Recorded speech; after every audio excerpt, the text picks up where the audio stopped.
I have your gaping open. Check it out, y'all. Now let's see. Deltron Z, Art Avenger. Let's start the adventure. Pinch up with nerve gas, absurd blast, crash a spacecraft. I'm bio-enhanced. Pyro advanced series, monstrous evolution. Headed tooth and nail, super trail, super sleuth, a new race. Mad creator, savage nature. World wide web, the ebb and flow. Light years from watchful eyes when my thoughts provide objective. Art styles, the pop is prophecy. Underground societies are ought to lead. Asteroid surfing, castor oil burping. The darkest side of humanity animated. The grand awakening, plan to take it in. I demand your patronage, mobilize my battle takes. With less than small, empty R's to empty Mars. Many MCs cruise low Earth orbit. Easier for me to use my search warrant. Drift by a star, absorb it and store it. Leave Taurus, Corvus, my galaxy's gorgeous. Quantum jump, I'm right at your doorstep. Positive contact. Positive contact. We both know perfectly well what it is you're talking about. Positive contact. Positive contact.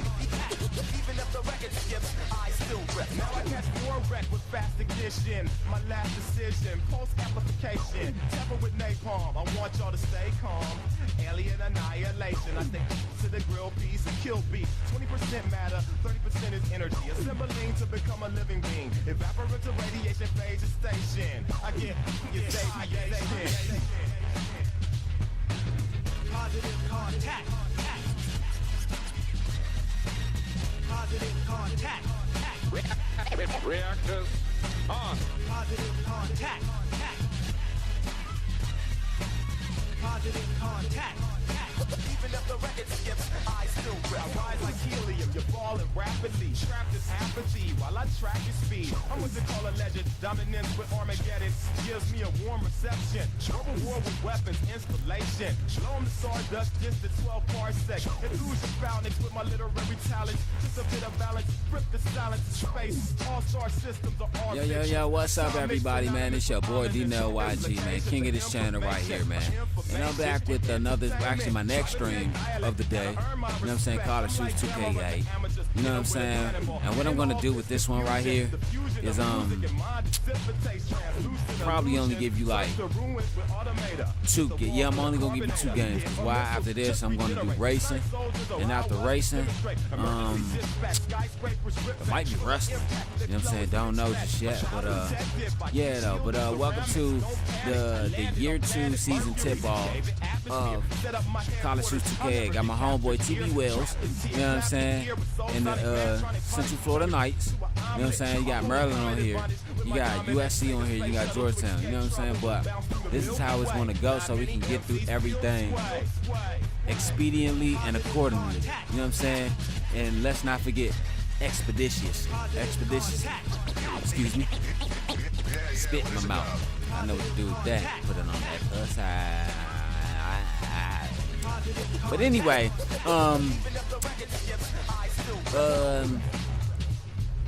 yeah, this is how we're gonna do this to get through it, right? Since my season is over Monday, my football season is over Monday. Boom.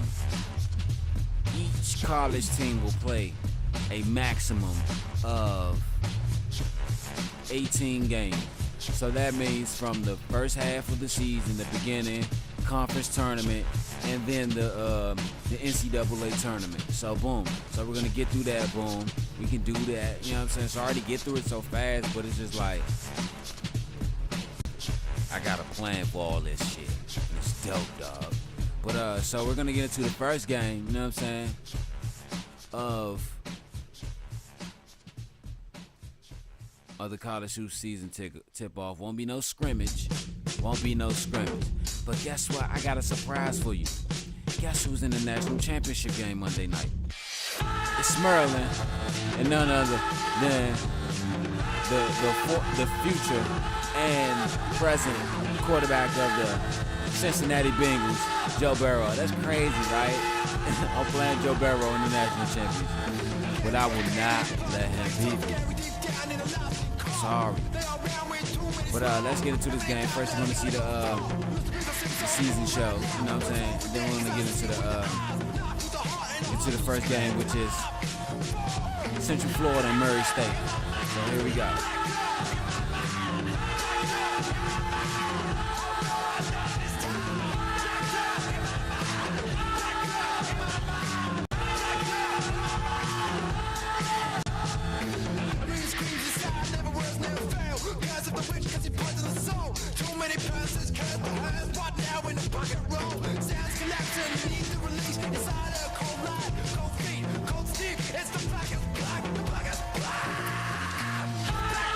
USC number 12.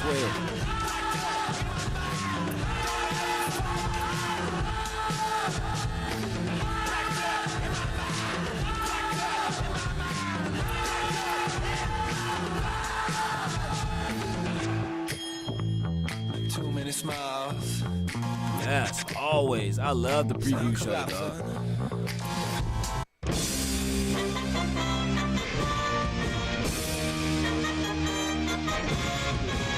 Hi everyone, I'm Greg Gumbel of the Anchor Desk with my partner Clark Kellogg, bringing you the 2K Sports Season Preview Show. Here are the top 5 teams in the nation as we head into the season. The North Carolina Tar Heels come in as the number 1 ranked team, followed by Kansas, Memphis, Texas, and UCLA. Anything jump out at you from those top 5 teams, Clark? Those are some terrific teams, Greg, and the thing I find most fascinating about the top 5 is the number of contrasting styles we see here. These teams couldn't be more different, and I love when we have that kind of diversity at the top of the poll. North Carolina is in the catbird seat to start the season, sitting pretty in the number 1 spot. Everybody in last year's starting lineup is back for another season. What a difference that should make. Absolutely. You can't put a price on having that kind of experience in your starting lineup. It's such a rarity to get all 5 back. This is an opportunity they simply have to take advantage of, Greg. Kansas is in the number 2 spot. These are defending national champions. They're getting a lot of respect going into this season. Usually, last year's champs get the benefit of the doubt in the first poll of the next season. So we'll find out soon enough if their position in the top 5 is based on reputation or is warranted. Memphis comes in as number 3. They carry over 3 starters from last year, so there shouldn't be too much of a learning curve for this team. Yeah, they got the core of that team coming back, and that's going to be huge for them. There won't be much of a feeling out process that so many other teams will have to work through early in the season. Texas starts the year as the 4th-ranked team. Their tournament last year came to an abrupt end with a loss in the second round, Clark. It can be demoralizing for a team not to get past the first weekend of the tournament. They've had all summer to forget about that loss and instead build on the positives from last season. UCLA is the number 5 team. They're playing in one of the toughest conferences in the nation. How should that affect them, Clark? They're ranked highly now, but they're going to have to play a lot of tough games in that conference. And if they're not consistently playing at a high level, we could see them slip a bit. Here's the next group of teams in our preseason top 25. What's your impression of that set of teams? With such a long season ahead of us, it's almost impossible to put a finger on just who the contenders and pretenders are from this set of teams. But that doesn't mean we won't try. The USC Trojans, the number 12 team, have stirred up a lot of talk in the offseason. Certainly, they'll get a big boost from the return of their leading scorer from a year ago. That's a big advantage for them. They don't have to spend the first few weeks of the season searching for that go-to guy. They know who he is, and they'll use him.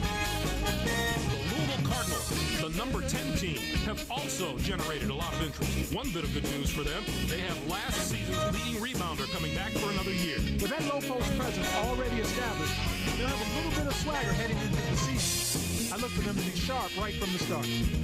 Okay, Clark, let's take a look at the teams that close out the preseason top 25 poll.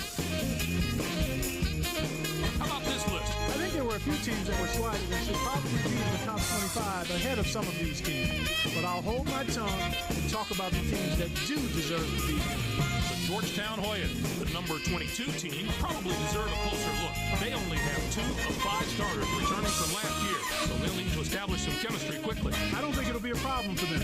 The 2 players they do have coming back were glue guys on that squad last year, and they'll hold everything together this season as well. The North Carolina State Wolfpack, the number 25 team, are also worth keeping an eye on. They're going to have to find someone to fill the void left by their departed leading scorer, Clark. The important thing for them is not to thrust someone into that role just for the sake of it. It will be a much smoother transition if the players are allowed to ease into their new spot. There were a lot of coaching changes this offseason, and we'll tell you all about them. Here are all the new coaches in college basketball this season. There are quite a few interesting names on the list.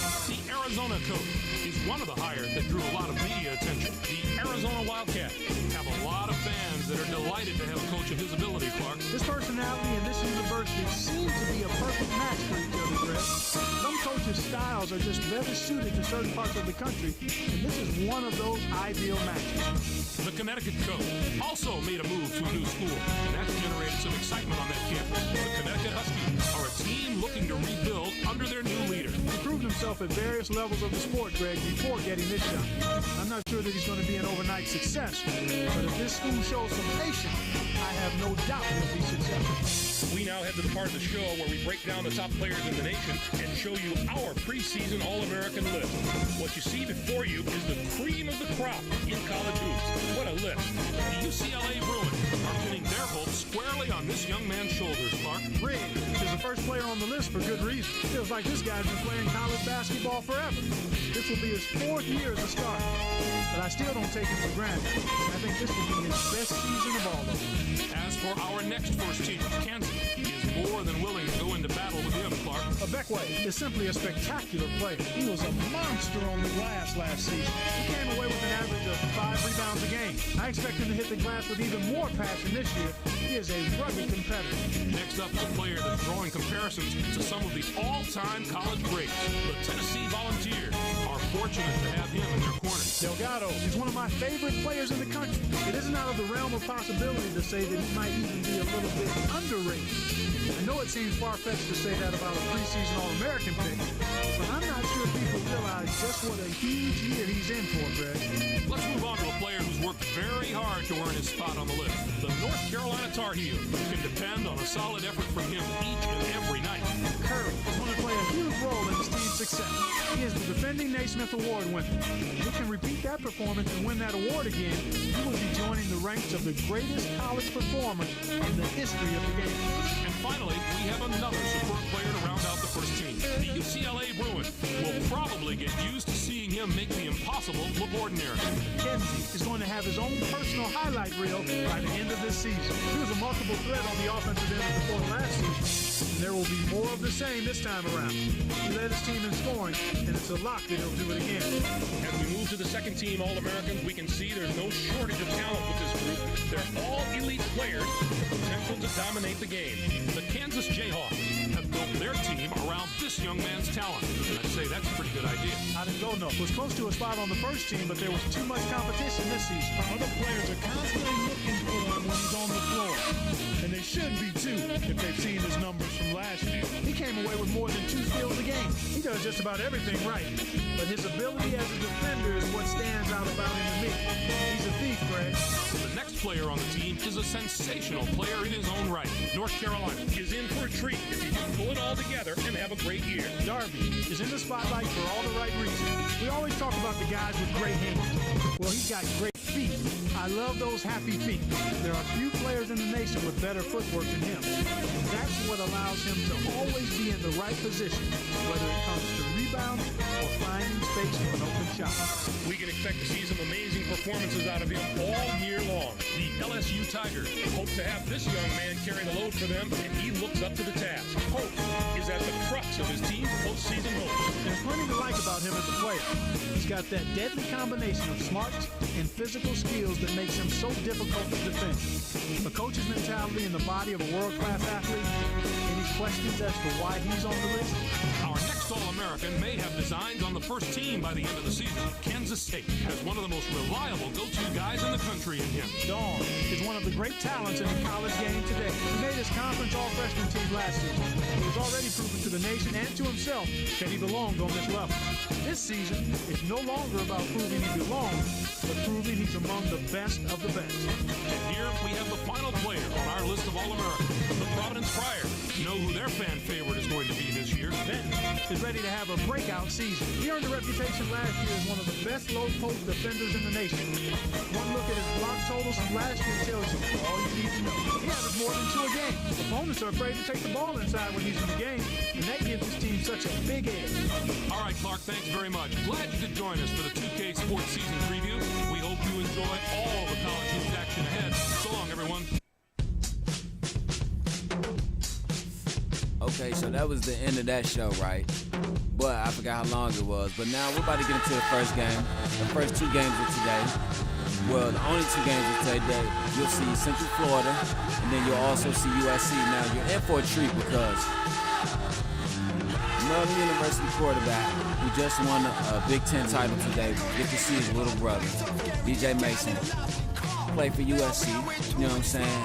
And he's teaming up with Keywan, you know what I'm saying, Johnson, And I think that's a great tandem and a great duo because why?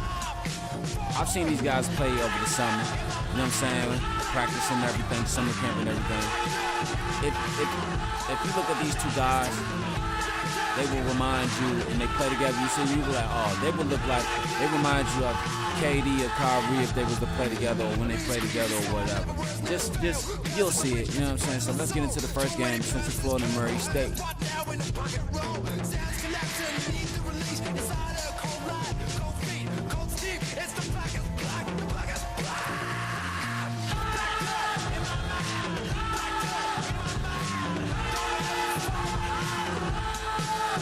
First game, here we go.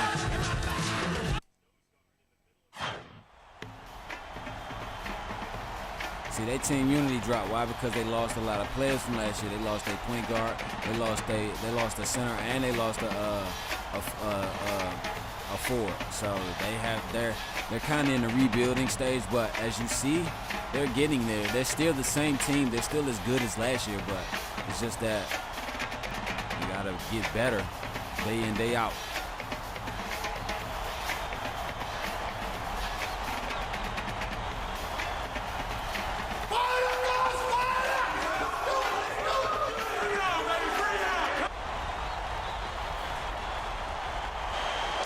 It's time for College Hoops 2K8. Murray State Racers battle the UCF Golden Knights. Welcome, college basketball fans, to this semifinal matchup. We're here at the FedEx Store. I'm Vern Munford with my partner, Bill Rafter. Our sideline reporter, Tracy Wilson. What's your take, Bill? The story here is the matchup at off-guard. Munz is definitely one of the best shooting guards in the nation. I love his offensive awareness. He knows how to manipulate defenders and really gets in their heads. Doyle is also a top-quality two-guard. He's well-built and solid for a two-guard, and he uses his size to push around his defender. Both of them are great competitors. It should be a compelling game to watch.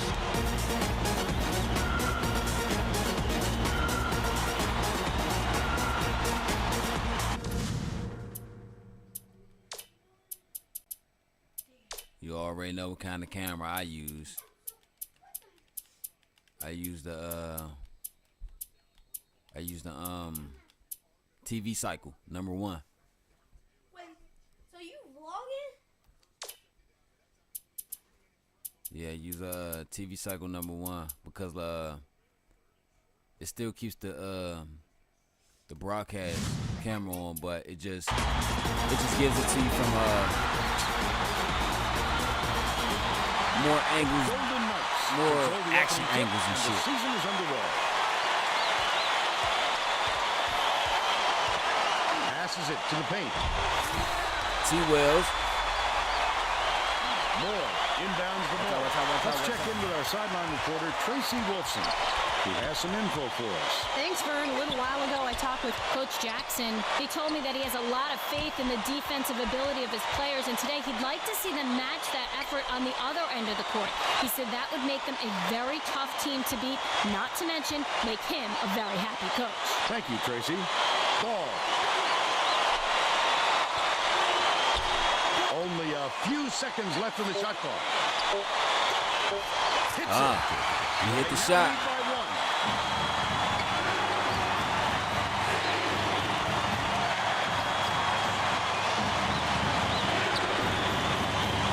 Bounce pass, top of the key.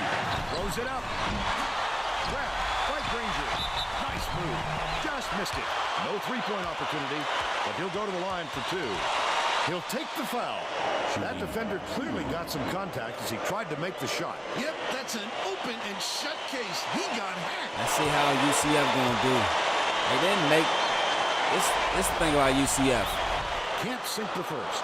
They had the team last year, right? They had the team, but they just didn't make it. Not even to the NIT, but you wanna know why they didn't make it to the NIT? Well, the reason they didn't make it to no postseason tournament is because it wasn't that they weren't good enough or they didn't play hard enough. It's that they were plagued by injuries, you know what I'm saying, early in the season and in the middle part and a few in the back end. So it's just that they couldn't make that run and that push that they needed to get to the postseason. But let me tell you, Central Florida will be in the postseason this year. And not the NIT postseason, but the NCAA tournament. They will be there next season. And let me tell you, they will make a deep run, and I guarantee you that.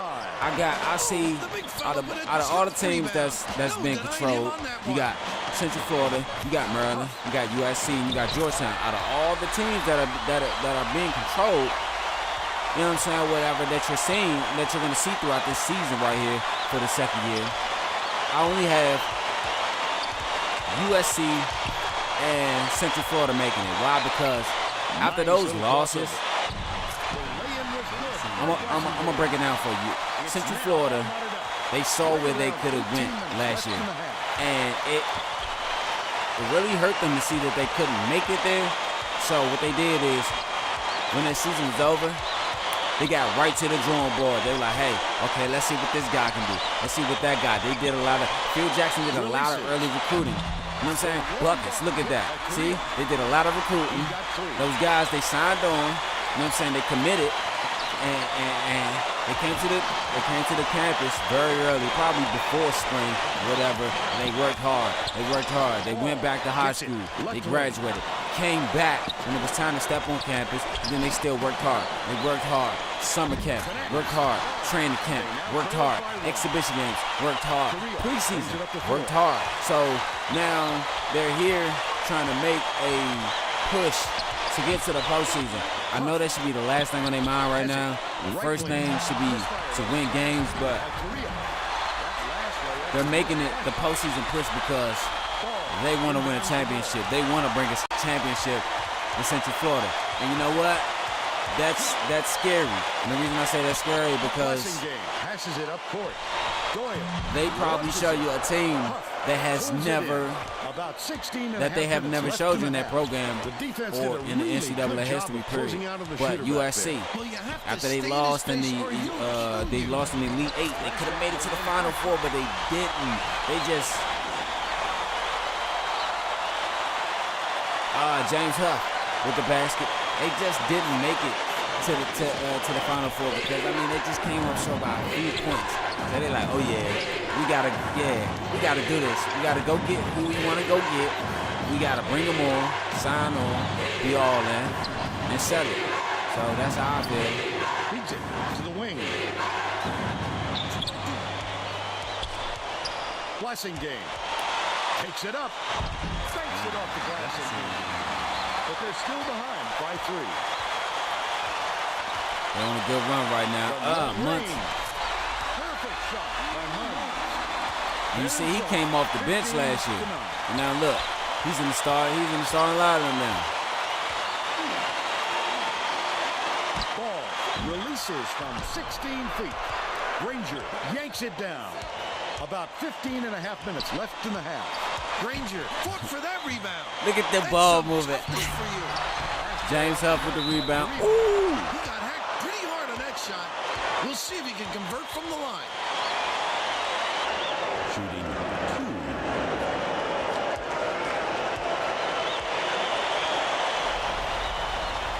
Knocks down the first one. I believe that by him getting hurt last year, James Huff will have a big season this year. I'll probably say he'll average about 20. He's off on the second. 20 points a game, 11 rebounds. Stolen away by Central Florida. T. Wells, Really I say he'll average about 26, 28. Keep the heat on. Wait for the misstep and then capitalize. Let me tell you, if these guys wants to win this season, Huff and T. Wells, they're going to have to average. This is going to have to be their big 3. Knocks down the first one. T.B. Wells, James Huff, and Munns. Let me tell you, T.B. Wells is going to have to average about 26 points. James Huff is going to have to at least average about 28.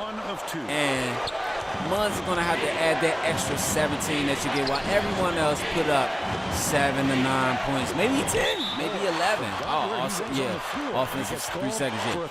Maybe 10. You know what I'm saying? To make his first stint off the bench. Like, they have a deep roster. They have a deep bench. Like, I looked at their roster, and I looked at their bench before the game started, and I'm like, oh, player. You know what I'm saying? Like, they got it. Almost a three-point opportunity. Instead, he'll go to the line for 2. They got to have it. Shooting 2.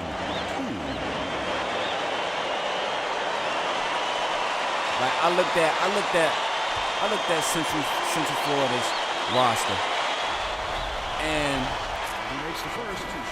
this is where they made a mistake. This is where they went wrong in their recruiting and rebuilding their team from losing their top 3 of their top scorers last year. Because they had 5 top scorers, but they lost 3 of them last year. This is where they went wrong, but this is where they went wrong. They went wrong by recruiting small and building even smaller. What I mean is recruiting small by they only went and got a forward, 2 guards, and I think a forward who can play a small forward, but also he's a power forward, and 2 guards. But they also had a lot of wing players and guards on their team already. That's what I mean by building smaller. So what they did is took those extra players that they had already as guards and wing players, and they developed them into great skilled players. But that's where they went right at, because why? When it comes down to size, and they're getting beat by size, their guys can use their speed and their stamina to break down the bigger guy, you know what I'm saying, offensively as they move the ball, because that's what UCF, but this is where they went right at, but that's what UCF, Central Florida likes to do. They like to move the ball. So, go get these guys that are small, go develop these guys that are still small, guards and small forwards, and make them move the ball around. You know what I'm saying? Because you want to know why?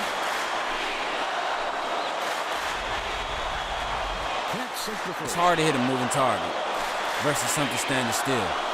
Something standing still, you can break it down. What I mean is, like, if you take I don't mean to use this reference, you know what I'm saying, because of what's going on in the country, but if you take an AK-47 and shoot it at a brick wall, you would knock and chip all the bricks and everything off. But if you take a pistol and try to aim and shoot at a chicken that's running around wild, you're most likely to miss.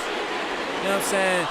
You're most likely to miss most of your shots, and then by the time you get to the end of all your shots, it's gone. You know what I'm saying? So meaning is all the shots that you're missing, that's the energy that you're depleting and shit. You know what I'm saying? So it's like boom. You know what I'm saying? It's not really. If they can strategize a plan and do it right, then it could work. Like, look, 21-10. Murray State is a big team, though. I looked at their roster before the game. They have a lot of big guys. They're a very big team, but look at how they're using their speed, how they're using their stamina, how they're using their ball movement. Oh, you got to stay on your feet, young player. Can't get the jumper to fall. They're still down 7. Wells cuts off the pass. Gotta hold him to that ball. There just wasn't enough space for that pass.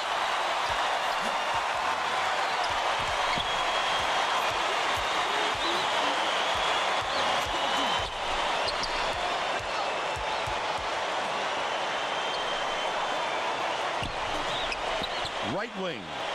If you know like I know, you don't want to step to this. It's the G-Funk era, funked out with a gangster twist. Reeled in, like Ranger. Smoke like I smoke when you're high like every day. You can't afford to spot the other team anymore. Your ass is a buster, 2-1-3 will regulate. Passes it to the top of the key.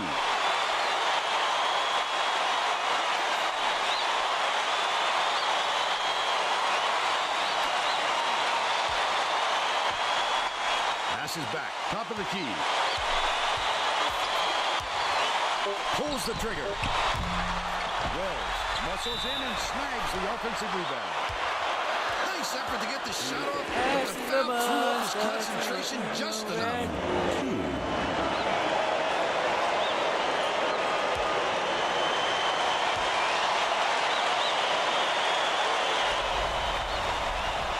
The first. Both teams are going to shake things up a little bit with some subs.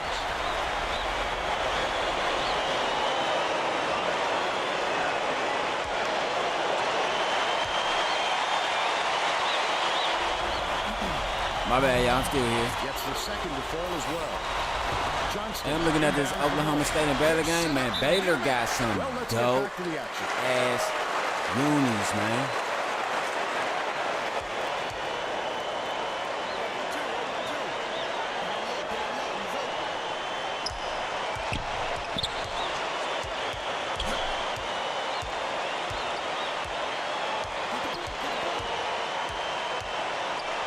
Clifford.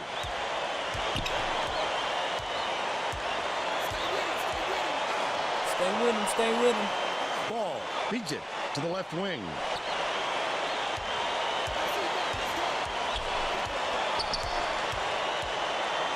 Blessing game takes the shot. Can't put an end to the scoring drought. He'll want another shot with that much space. He knows he can make it. Hey, you know what's crazy about this game, too? Not to throw it off, I just thought about something, dog. This game has James Harden on it. Skips it to the wing. This game has James Harden on it, bro. Johnston from 18 feet away. Drilled by Blessing game. He's got 6. For 2008-2007, James Harden was a freshman. 2007-2008, James Harden was a freshman in the Arizona State. And if you don't believe me, you can go look that shit up, homie.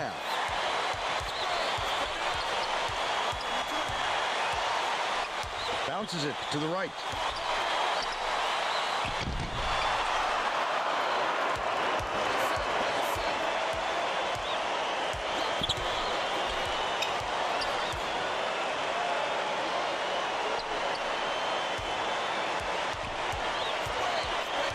Dishes, top of the key.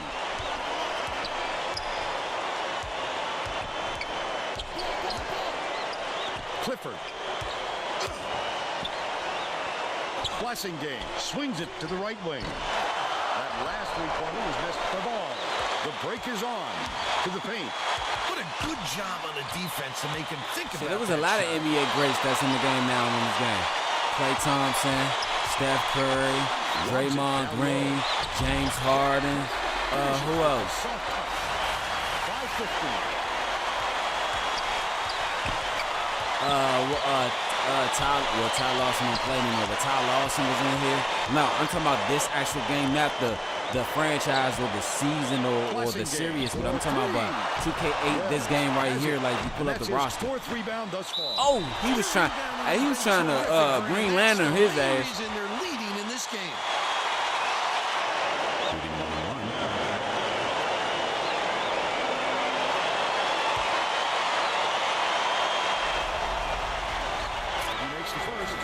Both teams are going to make some substitutions.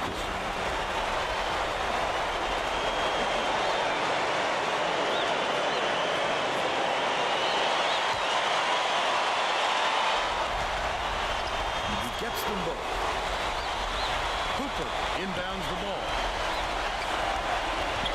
They're getting set to inbound the ball.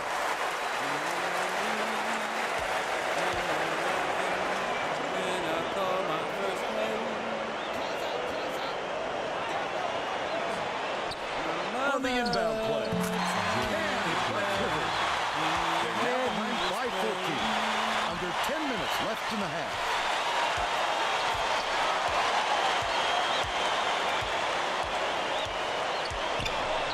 Huff. That last shot from 12 feet. Shout out to James Huff. Oh, James Huff with the steal, but we got to put that back, baby.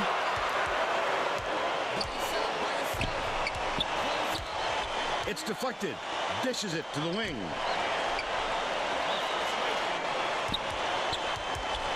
Hands it off. Pass pass, right ball. Last play up, no good. Murray State is not doing a very good job on the boards today.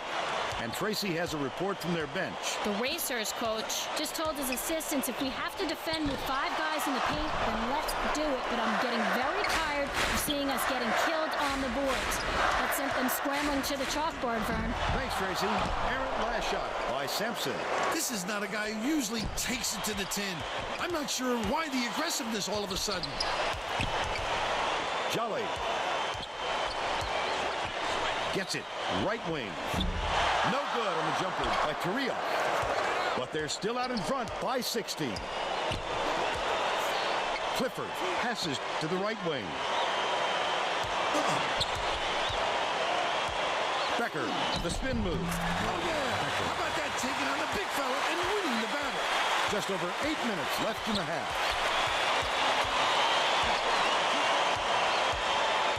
They out there balling today, y'all. Skips it far side. Wells. Johnston pulls it in. They still have a 14-point lead. Pokes free. And it's picked up by Central Florida. Leads him with the pass. Carrillo goes up. Doesn't drop the floater. But they're still out in front by 14. Dangerous pass. Takes it up. Can't convert, but he will go to the line for 2. Third team foul.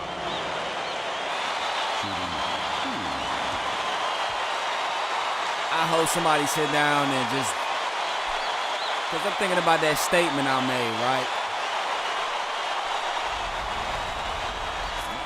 Well, He's going to sit down for you. That factual statement I made, right? Without even looking shit up and just rambling off at the mouth, right? But I'm waiting for somebody to hear this, to see this video. See, James Huff got 7 rebounds. He's balling, dog. He got what, 13.7 rebounds. But I'm just waiting for someone to watch this video and hear me say that. And like, James Harden. Bro, trust me, look it up, bro. I'm telling you. I did not just go look it up. I was actually sitting there rolling a blunt, watching the gameplay. I was actually watching the Oklahoma State and the Baylor game or whatever. Go look it up. James Harden played from 2007 to 2009, bro. Stolen by Jelly. Oh, the quick hands. Before they even knew what hit them, he made off with that one. Wells backs in, has it, outright, Jolly, dishes to the wing. That last basket was buried by Wells. This game plan is simple. Just get him the ball. He's your main guy. Lethal. He is so TB hard Wells. to defend. It looks like they're playing minimum.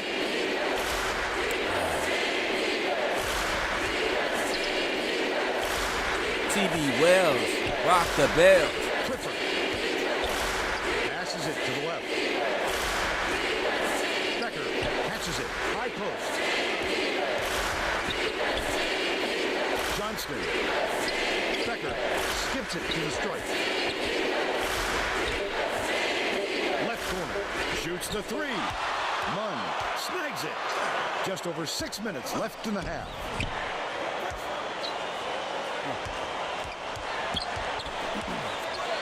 Wells takes the 3. Corrals the miss inside. A little too aggressive right there. I like that he's not afraid to be physical, but that was too much. And see, that's another thing about this team this year. They're playing more physical. They're playing more rah-rah big boy basketball. I like to see that. James Huff, what? He got 16, 17. Making a few lineup changes. I know this is improper etiquette, but excuse me, I have to step off to use the bathroom right quick. But if we got 4 viewers, what's up, what's up, what's up? What's cracking, y'all? Tap that like button, knock yourself, tap in. Who we got up in here? If you just drop them out of look, that's cool too, but tap in, you know what I'm saying? Knock yourself, we all family, it's all love. No one is unwelcome in my chats, in my videos. Even if you want some bullshit, because you want to know why? I'm going to tell you about yourself so politely. that in the future you'll be back to speak to me and say what's up. Gets the second to fall as well. But yeah, so UCF, Central Florida is up 14, 34-20. 5 minutes left. As they move the ball around. Bounce pass, outright. No good in the last layup by Huff. He attacked it. Yeah, I'll be right back. I use the bathroom, y'all. It still wasn't enough. Good defense, not letting him jam it home.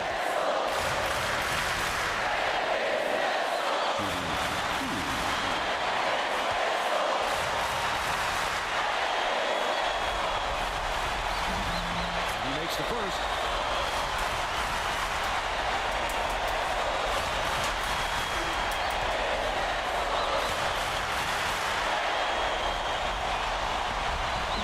The second to fall as well. Jolly brings it up.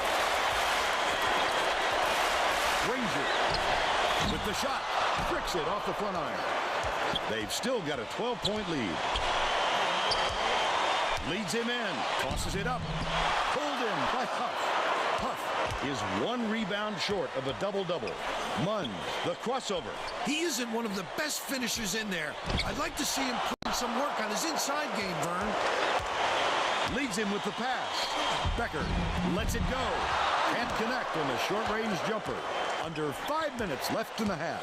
He worked hard for that shot, but the defender worked just a little bit harder. Nice catch on that last lead by Snyder. They wasted no time right there. The opportunity was there, and they seized it. Keita inbounds the ball. Gets it. Right wing. Sampson passes to the free throw line.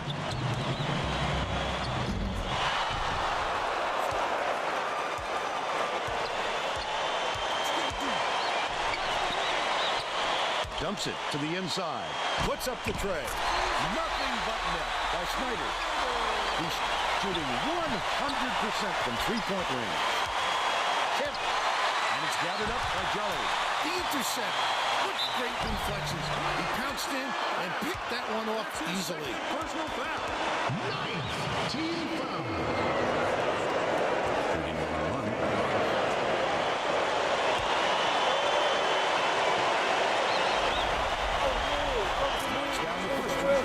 The Racers are making a few lineup changes. No. Hold the fuck up.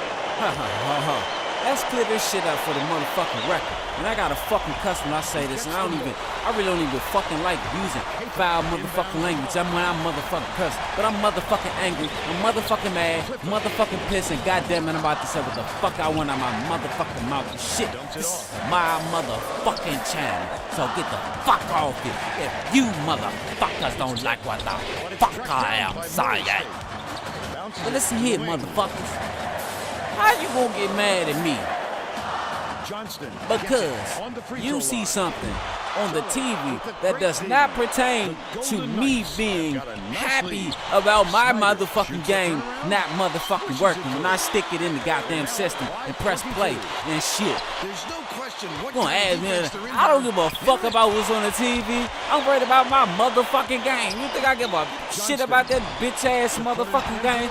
Them goddamn Cowboys and Salamanders and Commanders and whatever the fuck you wanna call them and shit with the burgundy and gold and the Indian on the helmet. Then you peel the Indian off. You got a big bright white, big bright yellow W on it. Supposed to stand for Washington. It looks like it's supposed to be West Side and everything. And you got Terry McLaurin on the sideline posing, and Chase Young say he look like the goddamn Predator and shit.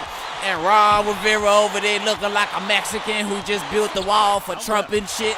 Like, goddamn it, get yourselves together. And motherfucking Carson Wentz up there looking like Sheamus from WWE and shit. Get yourself together, please. Stop it. Please stop it. Well, yeah, you gonna get mad at me and shit. I don't care. Skips it to the baseline.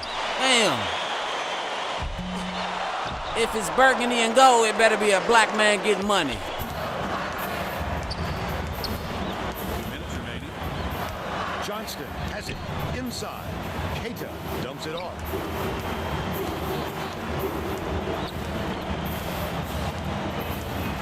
Dish, high post. LOL in the me and shit. Ripped down by Huff. That is not a shot, Vern. They've got to get a better look than that.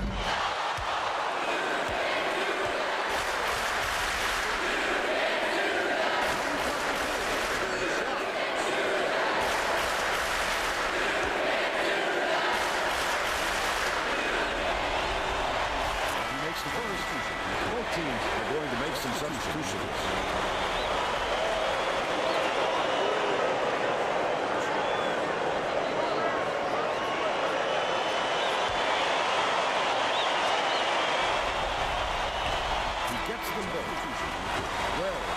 TV Wells. They need him back on the floor.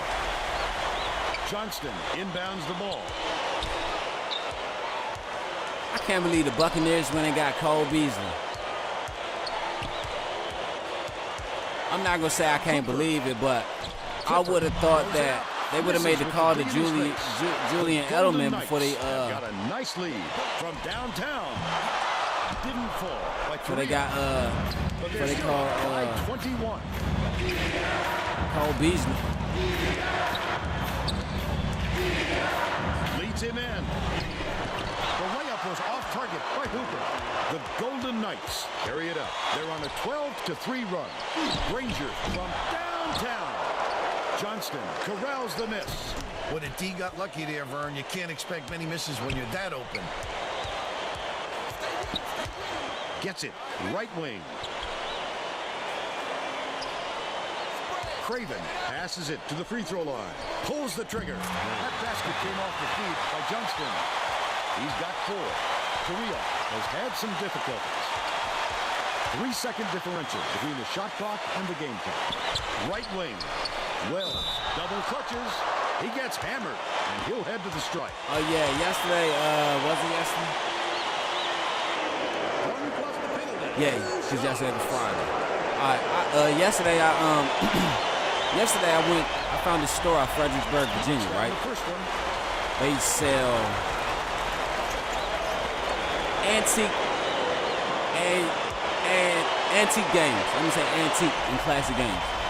Like, they got arcade, they got arcade games in there and shit. Like, when I say arcade games, like, you can actually go in there and play them shits, or you can buy them shits. Like, those niggas in there actually sitting down playing Call of Duty because they got those systems up and shit too. But I found it, right? And I went and bought NCAA 12 and Madden 15 and 16. So, very, very soon, what I'm going to do is, I'm going to kick off NCAA 12 and Madden, I think it's 16. I think I'm going to do 16. Give us your opinion on the first half, Bill. If we don't see some improvement soon, this could be even further out of reach. They need to make some adjustments.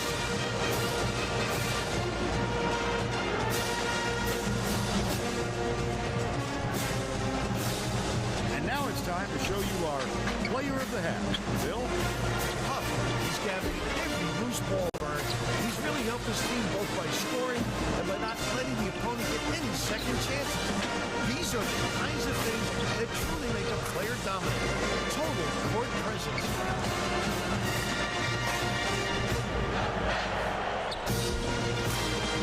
Shout out to James Huff. Tremendous effort from our player. You know what I'm saying? Player of the half. We're here with the second half. Shout out to James Huff. And I want to give a big shout out, a big kudos to James Huff because that's right, I said kudos, dude. But a big kudos to James Huff because he came back off of a very serious injury last year. He's coming back from off a very serious leg injury last year. That could have ended his career. You know what I'm saying? But look, he came back. Even though it's, God bless you, even though it's game 1, God bless you, even though it's game 1, Look at the D. What a great job bothering them. it's like he's picking up. You can't even call it picking up where he left off. It's it's a God bless you. It's like a continuation to the strike. Passing game unloads. What he was doing last year. Wipes the board off the window. Jay Wells with 7 rebounds. Alter his shot. What solid D. Jay Wizzy. Mons, I believe he should have shot that. I believe that they should.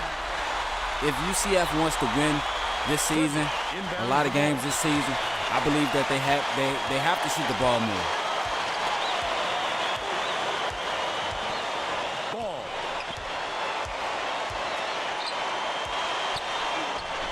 Flips it in for 2. He's shooting 20% for the game.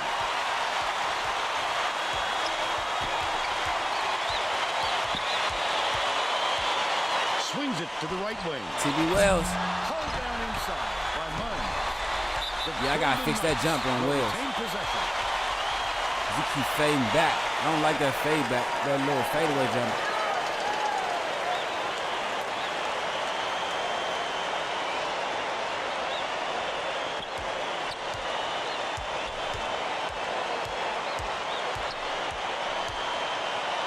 Munn has it. Right wing.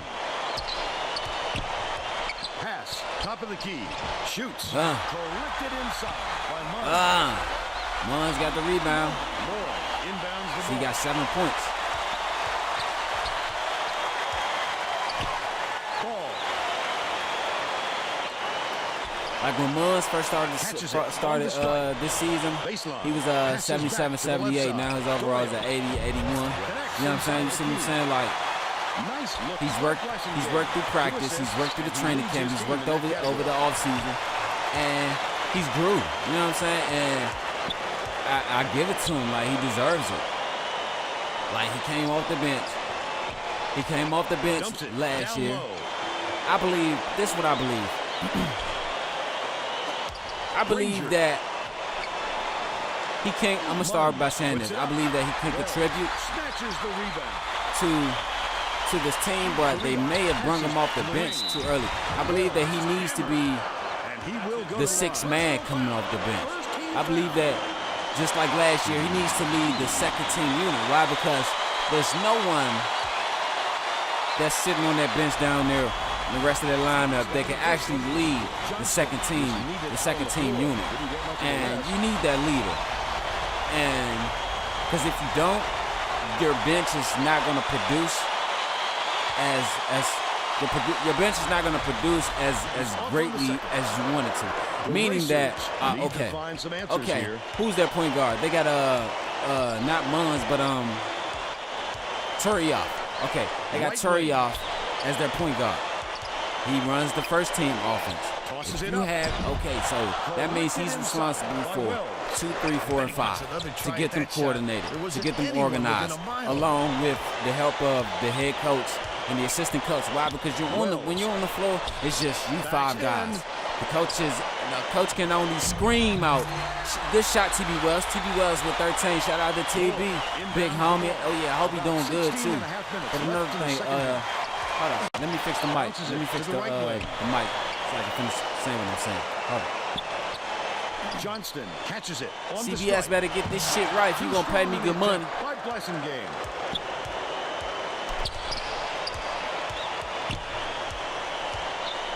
Dish, right side. Granger. Carrillo dishes it to the right wing. Okay, so what I'm saying is that He just keeps coming at you, and what I'm TV was with another shot. But I'm gonna still change that jumper to fix it. But what I'm saying is, the Racers with some difficulty. They've got their defense and all right, let's not say Turioff, right? Let's say that T.B. Wells is the captain or James Huff is the captain. You're responsible for getting that first. Whoever the offense, whoever the damn offenses ran through at that time when y'all are on the floor, when that unit is on the floor. That's who the offense runs through. That's who is the captain. That's who is responsible for getting the team. But they're still out in front by 27. That is responsible. That is who is responsible for getting that unit coordinated as a cohesive, so you can go out there and win the ball game, make shots, put up points, get rebounds, steals, and whatnot. But if you have no one that can lead that, then lets it go.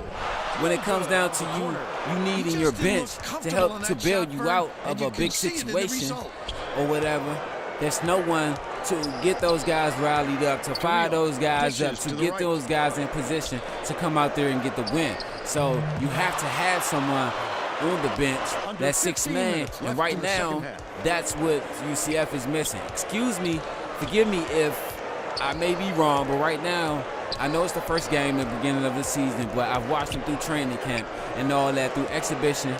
I don't see no sixth man. You can see a sixth man through an exhibition game. Why? Because the guys that you're playing is not really that good. Your team will beat dog snot out of it. Like this game right here. Anyone can be your sixth man. Why? Because the Murray State Racers is not that good right now. But what I'm saying is when it comes down to conference play, conference tournament, and the NCAA tournament, to go out there and win a championship, which you stated before the season started, that's what you need.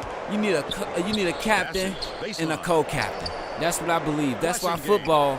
That's why in the game of football you have three captains. You have the offensive captain. You have the deep. Oh man! Shit, he almost took out the trash on him. But that's why in the game of football you have three units with three captains. You have the offensive captain. You have the defensive captain, and you have the special teams captain. Why? Because that special teams captain is that guy that's going to get that last line of defense. The last line of defense in coordination and organize if they have to call upon them to win the game. So just like the second team unit, if the second team has to be called upon to win the game, then yeah. Well, it looks like they're getting set to inbound the ball. Excuse me for my Stephen A. ramble, but when it comes down to talking about sports and talking about the game of basketball or the game of football, I just love it. You know what I'm saying? Come on my damn show talking about this and that and that and this. I'm the top dog, baby. You know what I'm saying? I'm the thorough of all five boroughs. You feel me? I'm the meanest guy with the ESPN headline, with the far back hairline. Stephen A. Smith. Better ask somebody about me. Oh, good shot. But you got to go up harder than that, Sampson. Can't go up looking like Delilah if your last name is Sampson. Johnston gets it on the elbow. Great pass. Sensational. Oh! Behind the arc. Becker pulls it down. Central they got to slow down the offense. Big problems from beyond the arc. Reset. And I think Tracy has something for us on Check that. the defense. Tracy? Coach Jackson gathered his guys on the sidelines a few minutes ago and told them to forget about their last shot and work hard to get open for their next one. He said, keep shooting. The shots will start to fall. All right, Tracy.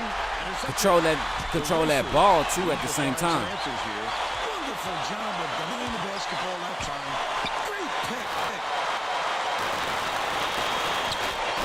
Has it on the free throw line to end their drought. Yanked down inside by Snyder. They've got to the learn rebound to be by patient Snyder. on offense. Good shots will come if you don't rush them. Jolly skips it to the inside. Murray State is really struggling. Not a good entry pass, Vern. You just can't force it in there. Nearly had a come chance on, for man. a three-point play. Cannot but do go to the that. line for two. Shooting two.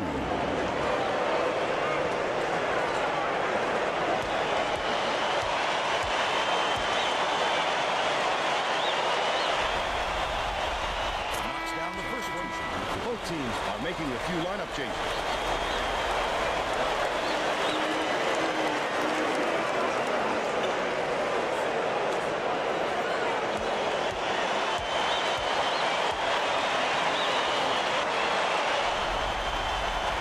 Gets them both. And Gunu inbounds the ball.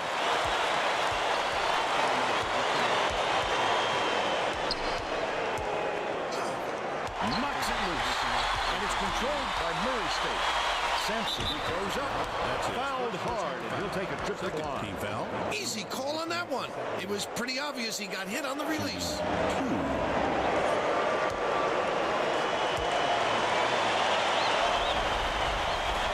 He makes the first.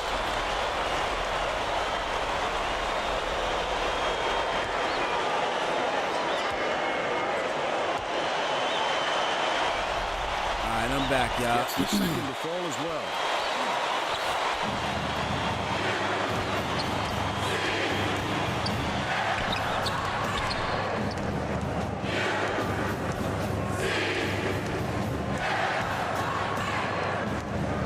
One thing I would like to say, too, before I go on, continue commentating on this game, I just want to say, man, everybody that comes through, just check out my videos, even if it's for a hot second, a hot minute, or a millisecond, or a quarter of a second, no matter what, even the ones that come on here, sit down and talk to me, man, I appreciate it.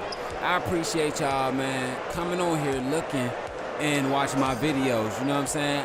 I know to y'all, it's probably not that exciting or whatever, you know what I'm saying? But if it isn't, give me some tips and some hints of how I can make it better, you know what I'm saying? Because that's what I want to do. I want to grow my channel, you know what I'm saying, to everyone, because I believe that everyone deserves to watch and enjoy something that's fun and blessed and just all out, just adventurous, just to take their mind away from whatever's going on, because I'm gonna also kick something to you. So I just want to say, man, thank you, man. I appreciate it. Much love from DNLYG, man. And another thing too, I just want to say, if you haven't hit that like, if you haven't hit that bell, just man, hit that bell, man. Make sure you hit that all subscription so that you can get all my videos. You know what I'm saying? All notifications.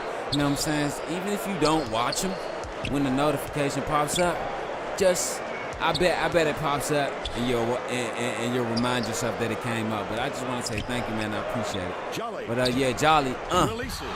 Misses the three-pointer. But they still lead by 25.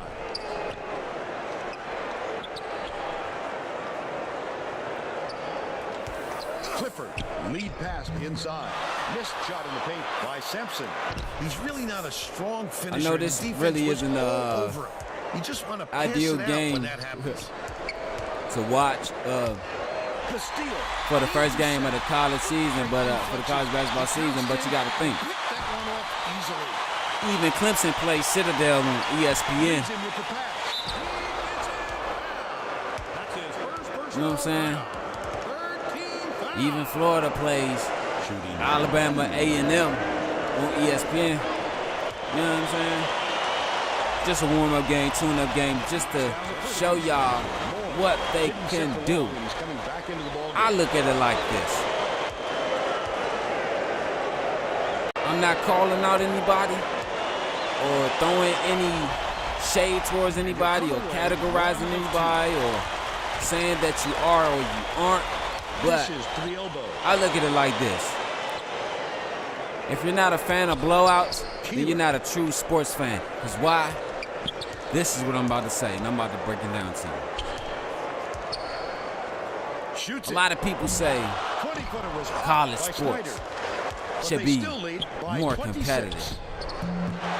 Let me tell you, if you want more competitiveness, go to the NFL, and even in the damn NFL, you still don't get that, dog. You still don't get that competitiveness every week, week in and week out. Let me tell you, college sports wasn't predicated or built on competitiveness.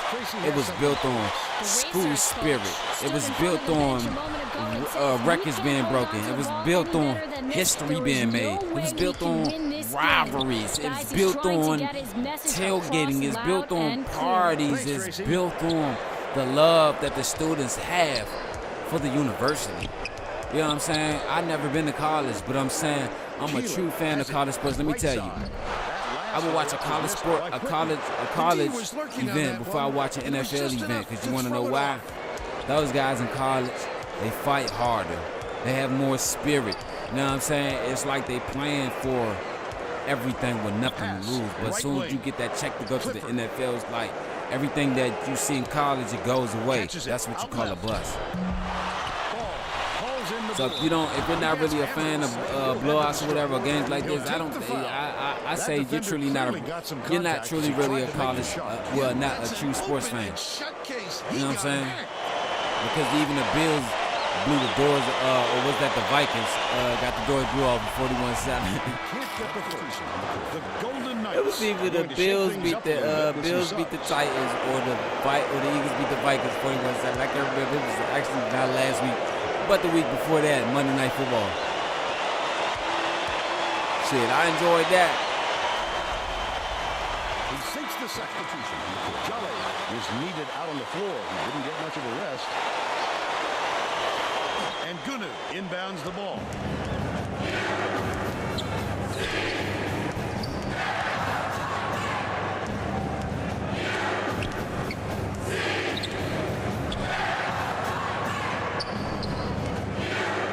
With the shot. Misses the long one. But they're still up by 25. Passes to the stripe. Hooper. The last shot laid gently in. He found a little wiggle room and went aggressive to the rack. Extremely effective.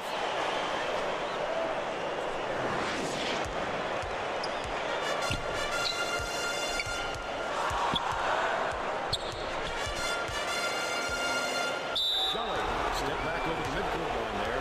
That's an over. Yeah, I gotta give me another bracket. Obviously, that could have Give me another bracket. That's just one of those my little microphone. mistakes that happens every once in a while.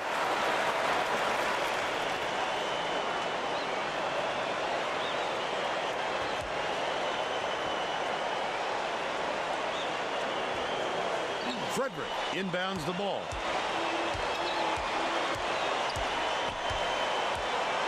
Skips it to the free throw line. Becker dumps it off.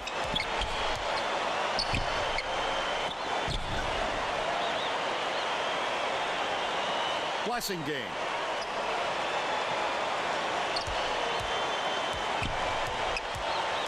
Becker dumps it to the paint. Becker. By Ngunu. Their rebound Don't has been y'all terrific, go Vernon. That's the main nowhere reason they're leading after in the this game. second game. 'Cause I got NASCAR heat to play on the PS4, man. And once after that, WWE 2K19, boy, that's old, but that game's still fat, and it's dope as shit. If you don't like me playing it, suck my dick. Excuse me, what type of language is that to say on YouTube? But all of the kids be. Man, don't say goodbye to the kids, huh? Man, fuck them kids. Fuck the kids, huh? Yeah, that's right. Passes it to the free throw line. That Bernie back was bad as shit. I don't give a fuck about the kids. Y'all always thinking me in a nursing home. The fuck I care about some kids? Man, what? I feel you, big homie. Rest in peace, B-Mac, but I feel you. You sticking me in the motherfucking nursing home. The fuck I care about them kids for? But you know all my love kids.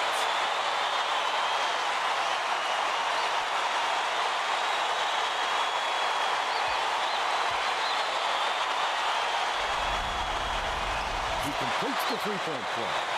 Ranger inbounds the ball. Put CJ stuff in the bus and wrap it up. Tape it on up, put it in the book truck and ride to the light blue yonder. Bounces it to the top of the key.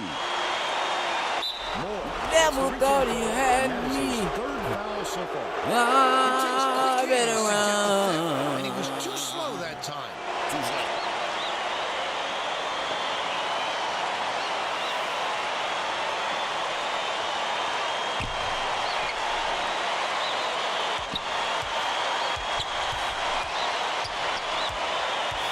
Dishes to Do the elbow. what the Lord wants you to do. For those of you who don't realize that the Lord wants you to give generously into His church. Don't ask no questions. Don't ask. Like, how come the pastor got to have him? Nice house. Like, why come the pastor got to have him? Nice car. Don't ask, don't ask. I said, don't ask. No questions, just give the money. Second to fall as well. Frederick Inbound to the ball. The Racers make get around on the side. big. Nigga, get around on that side. Now we're gonna have Passes to the right side. B selection from the choir. Frederick gets it on the inside. Simple conversion, and somehow it doesn't fall. Those are the kind of shots that will haunt you for a while. Lob, high post. Munn takes a three. Johnston gets the rebound. They still have a 17-point lead. Last 17-footer was missed by Becker. That's another rebound for a team that's doing a great job on the boards. They've got a big edge there today. Catches it, left wing. Munn from deep. On the mark. He's 2 for 5. And down 10 points. Right around 5 minutes left in the second half. 10 points, second half. 4 minutes to go. Well, over 4 minutes to go. Inbounds the ball.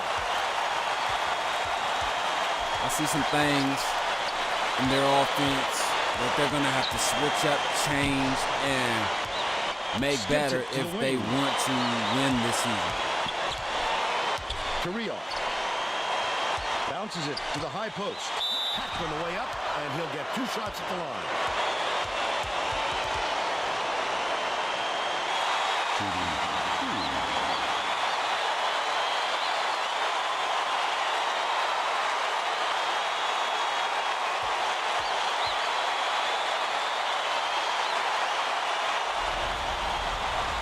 Misses the first.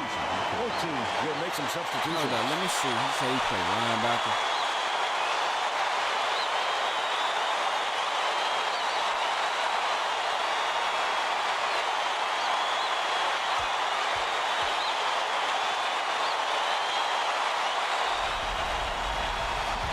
He misses them both. He missed both free throws. Can't do that. Cooper inbounds the ball. The Racers have got a lot of ground to make up. Blessing game gets it. High post.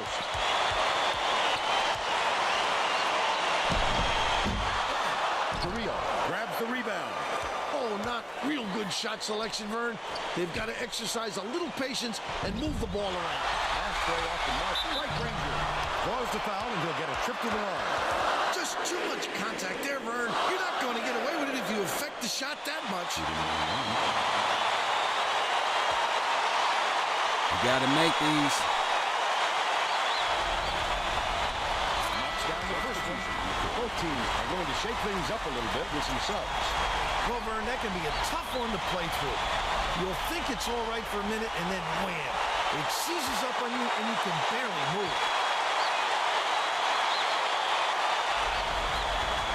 He gets them both. Cooper is back in the game after a short rest. Frederick inbounds the ball. The Racers with some abysmal stats. Blessing game hands it off. Lead pass inside. Big time rejection. It seems like nothing can destroy this guy. Oh, good one. Ooh, look at the ball movement. Like I was saying earlier in the game, if they want to win, they have to rely. If they want to win ball games, they have to rely on their ball movement. They have to rely on. Has it left wing. Blessing game dishes it to the wing. They have to rely on their ball movement. They have to rely on spacing the floor. They have to rely on running the floor. Why? Just like the Golden State Warriors did in all 4 of their championships, because they were undersized. Because if you go back and try to find as many. He's got 12.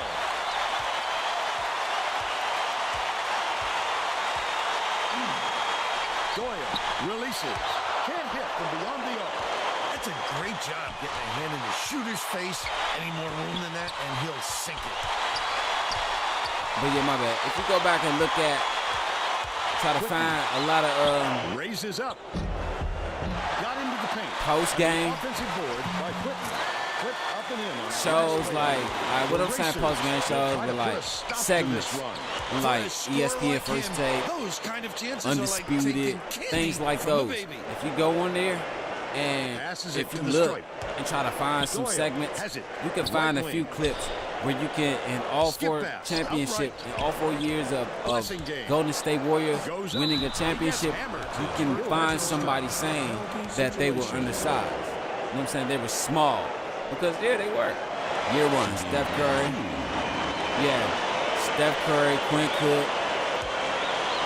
Yeah, Steph Curry, Klay Thompson, Andre Iguodala, Draymond Green. Johnston didn't sit for long, and he's coming back into the ball game. Was it Andrew Bogut? I think it was Andrew Bogut. The tallest that was when that team was Andrew Bogut was like about 6'9", 6'10", if I'm not mistaken. Wells inbounds the ball. Year 2.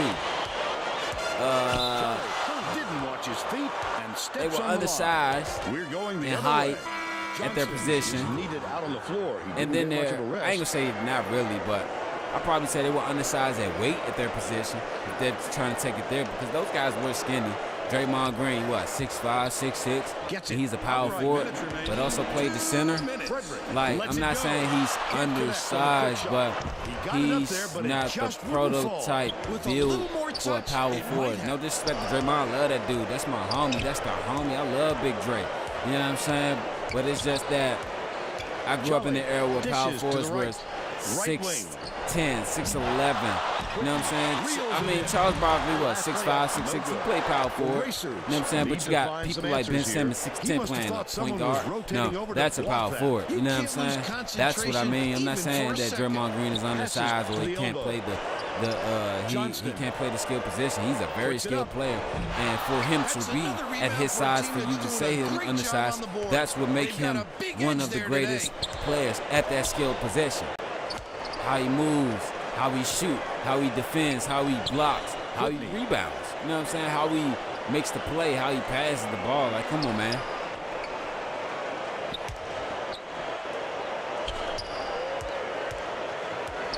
I would say that if Draymond Green Skips was it to the right to side. Backs him down. produce a Wells shot more, shoots it. The fadeaway jumper doesn't go. I think this game is out of reach, Fern. There's just not enough You time could left say for a that comeback. Tosses it up. he's like a Rasheed Wallace. By Blessing game. Because Rasheed Wallace, he had the rebound ability, he had the playmaking ability, he had the jumper, he could score the ball, and he could defend. And a lot of people say, "No, Fades Rasheed away Wallace on can the defend. inside Rasheed jumper. Wallace can defend." Gets it to go. They should hold on to the lead, Vern. If they play smart, they can walk away with the win. Stolen away by Wells. Don't y'all guys go nowhere. Next game is USC. You know Has it. what I'm saying? They're next. Wells snatches it down inside. So Finished appreciate nice y'all. down low on that last shot. Off the inbound. that's it for that. And that's all she wrote. The Golden Knights blow out Murray State 82-51. Now we'll bring you our player of the game. Shout out to TB Wells, man.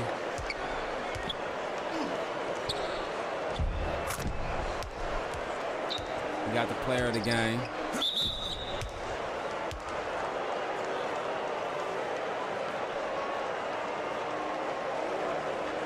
Let's quickly go to Greg Gumbel in the studio with the Pontiac game-changing performance.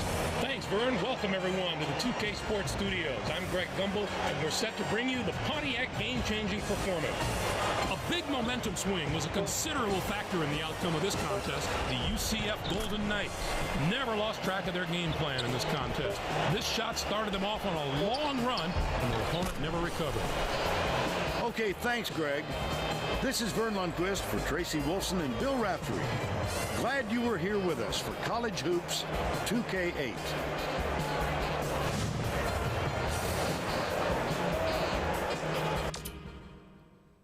Okay, welcome everybody to the Dirty Creek Sports College Hoops 2K8 post-game show. Now, before we start, I'm going to give you a post-game show for every game because why? I limited the number of games, right, to 18 to each team. You know what I'm saying? But this is the kicker with that. The only teams you'll see this year when it gets to the latter part of the season, you know what I'm saying, like the middle part or the latter part of the games that I'm streaming, you know what I'm saying, the team with the, all right, if you ever, I ain't gonna say the team with the worst record, yeah, the team with the worst record will not get streamed. You know what I'm saying? You'll get shown like recap of your game, whatever. You know what I'm saying? But far as stream, nah, because I don't want to waste my game. I don't want to waste my tape and my game time and my manpower and my brain power and my euphemisms and my catchphrases and my holler at your boys and all that on a game that does not need no entertainment. It's just like a female that comes nagging your ear off, talking all in your face like she big, hard, and gangster. And all you gotta do is just flick your pinky at her, and she gonna fall on the ground and cry like a baby who lost his binky. So let me ask you a question, fellas. Why pay attention to that? Oh, that's a segment. Oh, that's a segment. That's a segment. That's a segment. Okay. Why pay attention to that? That's just like your grandmama coming in the room talking about something. You took something out her purse. You always coming in taking out her purse. This and that and that and this. One whole time she took it out her purse and sat it down and forgot where it sat. Just like when she forgot to take her medication the other night. You had to remind her and she thought she took it and she tripping. Fellas, why pay attention to that? You know what I'm saying? So, boom. That's what I'm saying. So, I'm going to just give you the games that needs to be seen. But like I said, welcome to the College Hoops, the Dirty Creek Sports College Hoops 2K8 post-game show. Now, today we had UCF. Yes, now you just saw the Central Florida Knights. Excuse me. Tongue twister. Must be busy bone day. Central Florida Knights at the Murray Racers. Now, last year, Central Florida, they did not make the postseason. Because why? They were plagued by injuries and lack of depth. And their injuries is what caused that lack of depth. So that meaning that when they went out to recruit this year, they needed to solve that problem first out of anything. Meaning that if you get plagued by injuries, you still have some depth. You still have some corners and everything to work with. You know what I'm saying? Still some space and some room to work with, and possibly some pieces you can move around and strategize and scheme and plot to at least inch your way into the postseason, which they did not last season. They didn't even make the NIT, which I thought they should have, because actually I thought they should have made the NCAA tournament, because there was a lot of teams in there that was in there with 15 losses. You know what I'm saying? I'm not going to say there was a lot, but there were a few teams in there with more losses than UCF. UCF went 18-11 last year. But the crazy thing about that is they won their conference tournament. So why didn't they get a automatic bid? Why? Because their conference tournament bid wasn't strong enough to overshadow their resume, the tournament resume, which I thought it does. You know what I'm saying? Because like they made a run at the end of the season last year. Like they made a run at the end of the season last year. Like they won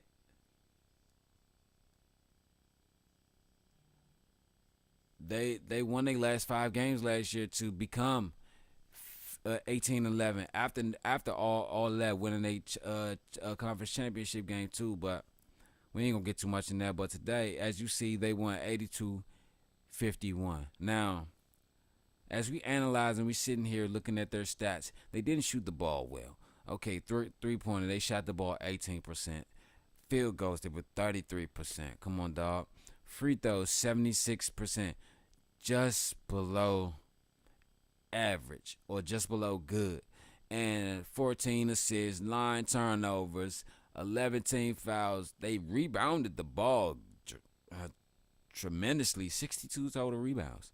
You know what I'm saying? 35 bench points. Okay, then. You know what I'm saying? 10-second chance points. But this is where they're going to have a problem with shooting the ball.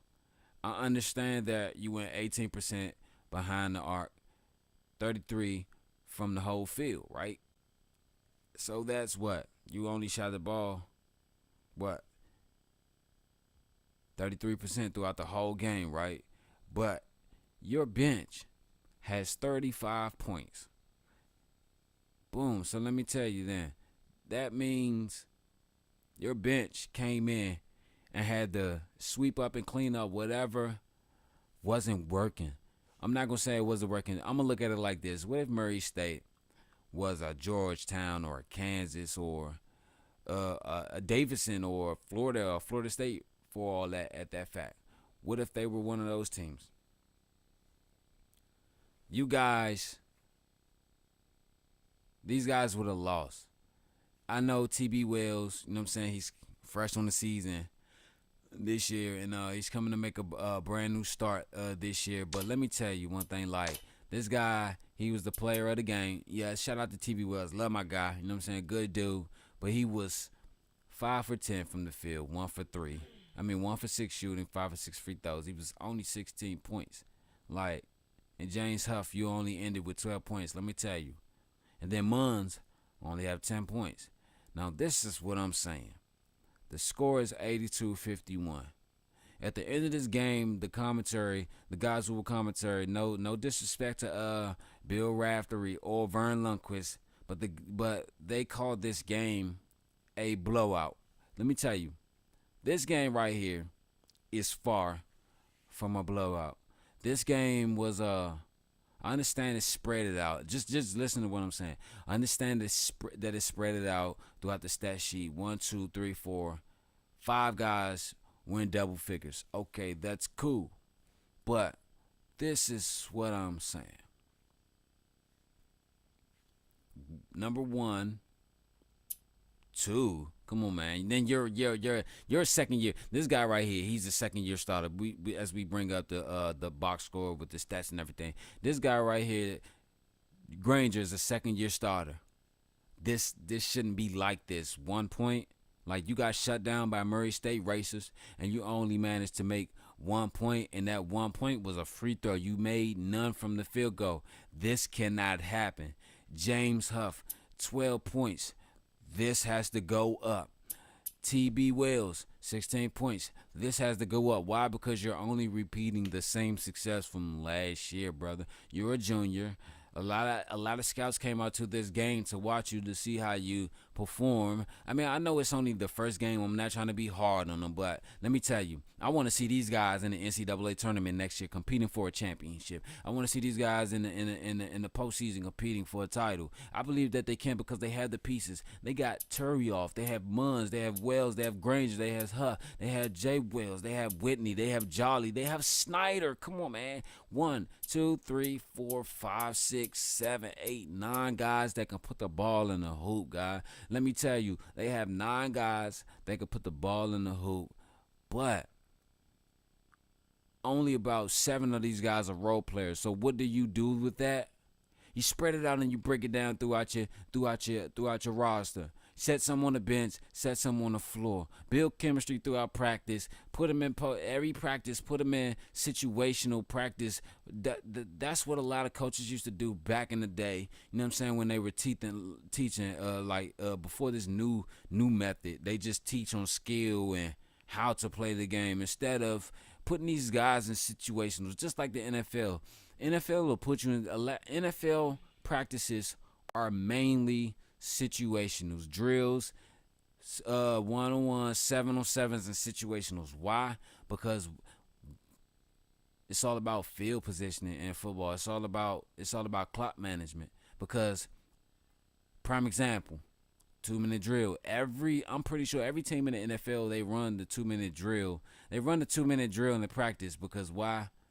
A lot of games just came down to 2 minutes. I didn't see Aaron Rodgers drive the field in 38 seconds on the goddamn Dallas Cowboys and score and win the game from the 10-yard line. Like, come on, dude. 38 seconds.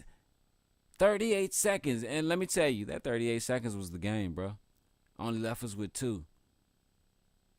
Only left the Cowboys with 2 seconds to do anything with anything. 38 seconds, dog. So that's what I'm saying. Like, I'm not getting hard on these guys, but what I'm saying is, if he's going to come in, the starting lineup from last year off the bench to make a contribution, he's going to have to give up about 15 to 17 points a game. Oh, shit, I ain't trying to step him up. Like 15 to 17 points a game. TB Wells, we need 24 from you. Huff, we need 28, maybe 28. We don't want to give him 30 and make him do too much and burn him out. Granger, we need at least 15 from you because he's not a great scorer, but he can put the ball in the hoop and he can definitely rebound. Look, 8 rebounds. And Wells, great job from coming in off the bench last year and then still coming in from off the bench and putting up a double-double. Shout out to Wells. And then Snyder from off the bench last year. Shout out. Let me tell you, this team right here has potential, and they're going places, only if they realize it. And I believe that they will realize it. They will see it after this game. Everything that we're saying, because a lot of these teams watch the post-game shows or whatever in the locker room when they're sitting down and analyze. Because let me tell you, a lot of these coaches agree with what some of the analysts are saying. Because why? You can't deny the mind of the game. If you know the game, you know the game. The game of football, the game of basketball, whatever. But I know they're going to watch this and take some of those keys and whatever and explain. But like I said, TB Wells, he has to give you 24 a game. James Huff, he has to give you 26, 28. Munns probably have to give like 15. You know what I'm saying? Like, he's good on rebounds, good on assists. They have to move that ball around some more too. That's another thing too. They have to have playmakers. Jolly can shoot the ball. Jolly's a great shooter, but it's just tonight just wasn't his night. I understand that every night isn't the night or someone's night, but tonight it had to be the night. Because why? I believe in college basketball, game 1 is the perception of your team.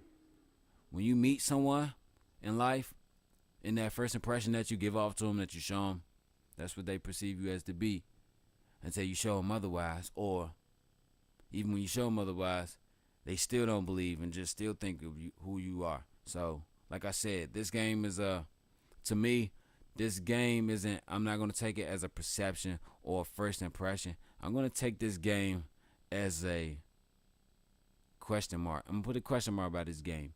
Even though they won this game, I'm going to put a question mark by this win and by this score, and then put an asterisk over. Did they really win the game? Because I'm like, you ran away the first quarter. It's like, you look at the second quarter, you come on, dog. You ran away first quarter. Second quarter, they were within 10 points. So, come on, man. Did they get tired or did they just get shut down? That's the question. But that's the end of that game and everything. We're going to get into the next game right here, the USC game. I'm going to see y'all guys when is that the ice cream truck? Lieutenant Diane, ice cream. But I'm going to see you guys I'm going to see you guys at the USC game next. Don't go nowhere. We'll be right back on Dirty Creek Sports / CBS Sports College Hoops 2K8.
clap, son. Rush before it's too late. Queen to scream inside.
Must be a G before I can tell the rest. The result is a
about to and SLP, about to take you there. So strap up them laces. About to get it on, y'all. Cats move back.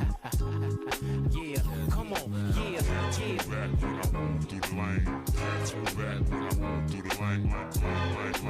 Cats move back when I move through the lane. Cats move back when I move through the lane. Cats move back when I move Game, 3 game, keep on smashing. Beat boy, beat ball classic. Hard on the glass, hardwood with the dimes for the pass. 2 cents for the nail in the casket. Bench getting cold, but the court stays warm. At least my position, cause I stay on. 1 to the 2 guard, to the 3 guard. Switch to center, better be true. I let it off of the switch. Parade all America, elite get 8. When the sweet 16 meet fake, drop the beat break. So sick with it, that ain't even a snare. It's the ankles of the player that was standing there. With the ball in my hand, man, shoot it or either pass it. Hot rock leaves, volcano hand is drastic. Roll off the fingers, watch it drop through the basket. Fantastic, bro, these foes will never last, kid. Cats move back when I move through the lane. Cats move back when I move through the lane. Cats move back when I move through the lane. Cats move back when I move through the lane. Cats move back when I move through the lane.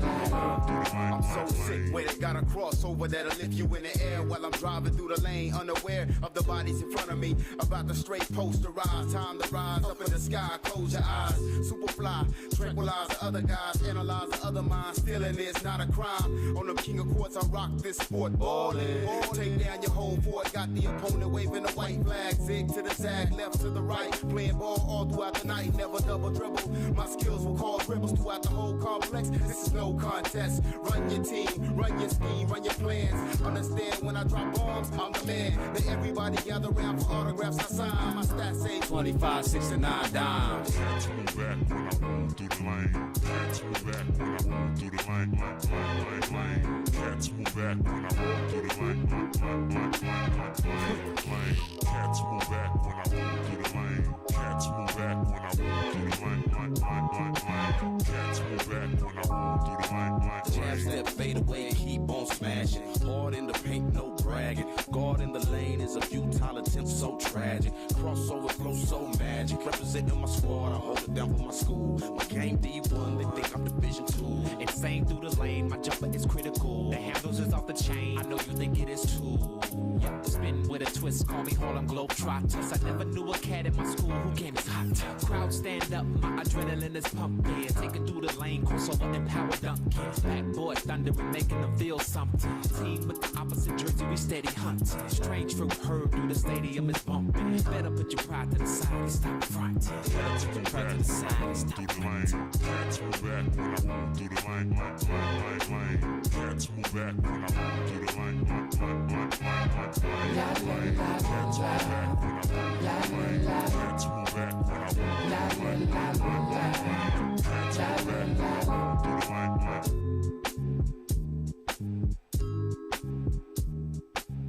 My bad, y'all. I'm still here with y'all. Trying to get this shit good for y'all so I can show you this game. Get this shit rolling. The blunts I be smoking, blunts, yeah, I be rolling. Roll it up, nigga, pop a pill, pop the molly. I don't need that, I need a rancher like Jolly. Holly, Molly, what about Bali? Party out and show them what it's about. Rolling whether you like it or not. We make it hot. You know we turn the party out and show them what it's about. Rolling whether you like it or not. We make it hot. We keep it heated like stoves in Hell's Kitchen. If she's a wishing that they had about the mission. On the mission to smash the competition. I wet my opposition with words and a sentence. And combat your verbal attacks with no assistance. I'm too consistent for your brothers to keep bitching. Pay close attention to my verbal composition. I keep it distant like my love for the business. You ask what is this? Is it real or fictitious? I kill the wise and intelligent rebel lyricists. This is a true conspiracy, battle for world supremacy. Timid brothers mimicking, try to continue with me, but me and my staff soon shine like a perfect half moon. They get you open like a public bathroom. Paragraph doom. The vicious, the lyrics I listen to. No commissioner, keeping it different for my listeners. Taking no prisoners, sealing perimeters, never similar, giving you something that you remember. You know we turn the party out and show them what it's about. Rolling whether you like it or not. We make it hot. You know we turn the party out and show them what it's about. Rolling whether you like it or not. We make it hot. We recommend Jurassic Park like daily checkups from waist to your neck up. So next man pick up. You're now the victim of a vocal stick up. My style will make you get up and down just like a sit up. To those who wanna get us, brother, keep your chin up. What up? I roll with winners, beyond beginners. The average squeezes triggers when your rap style's bigger. How you figure that you could disrespect my art? Knowing true MCs take this life to heart. Let's take it back to the start. Got it, you kick your ball. Rock, y'all, now watch my hands go. Hold the nickel fold, black tainted pearl. One man will watch it ricochet. Captivate the airways, hit you with the everblade. Connected with the wordplay. Mr. Professional with the clever flow. Image on your radio. Donnie Roscoe with the deafness. And the ways of the West is represent the flavor breathless. You know we turn the party out and show them what it's about. Rolling whether you like it or not. We make it hot. You know we turn the party out and show them what it's about. Rolling whether you like it or not. We make it hot. No doubt. And when J5 comes.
My bad, y'all. I'm still here. I was doing something right quick. My bad. Hold on. Give me 1 second.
I feel you. Detroit.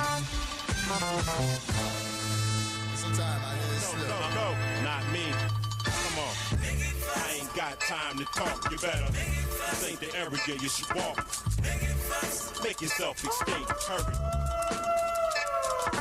Never depreciate this, I'm better than ever. Rap terror, living nightmare. When you wake up, I'm right there. I train while you're asleep. Hip-hop veteran known to have a fetish for heat. Recall times when a nigga said it was beef. Shortly afterwards, he fled the police. Keep running. All your tough talk, the crew ain't having none of it. Enough said, whenever we bump heads, I guarantee we gon' be on some other ish. We flex muscle and plan our next hustle to make the checks double and kick back and forbid. Guilty sentence to hit, man, you're up with. I stomp your ass dicks out and wouldn't scuff a kick. I keep the females hands out, empty us, open your mouth, hurry. I ain't got time to talk, you better. This ain't the area you should walk. I got a schedule to keep up, homie. You say you got the bread, speed up, show me. Every second moves closer to death, so do it. And you never know what you got left, so move it. If I put the proper time in the music, we gon' slow lanes for the bum, this is my life. I walk through these hip-hop shows in my mind like these or they ran through. So an episode after we rock, sorry baby, that's a no can do. We out of here. I bust boots due to my trust issues. I don't have it in me. Pass through me, drown my sorrows. A dangerous man in the sad parts. You might see me downtown tomorrow. My man Dilla saw potential in this. So for now I keep a pencil and fist and jot poetry. Now that people notice me in the D, I can't walk through without having everybody to talk to. I slide by and play the wall, zone into the music with a plan to take it all. It's destiny. True to it like forefathers ahead of me. Why change it from the true form? Let it be. This R&B rap, it's gonna be the for me. Hit makers recycle the same recipe. You again better stack that cheddar. Your time's up. You couldn't fool the people forever. Get out. I ain't got time to talk. You better. This ain't the area you should walk. I got a schedule to keep up, homie. You say you got the bread, speed up and show me. Every second moves closer to death, so do it. And you never know what you got left, so move it. If I put the proper time in the music, we gon' slow lanes for the bum. This is my life. Definition of a true MC. I ain't the next nobody. I'm the first me. Definition of a true MC. I ain't the next nobody. I'm the first me.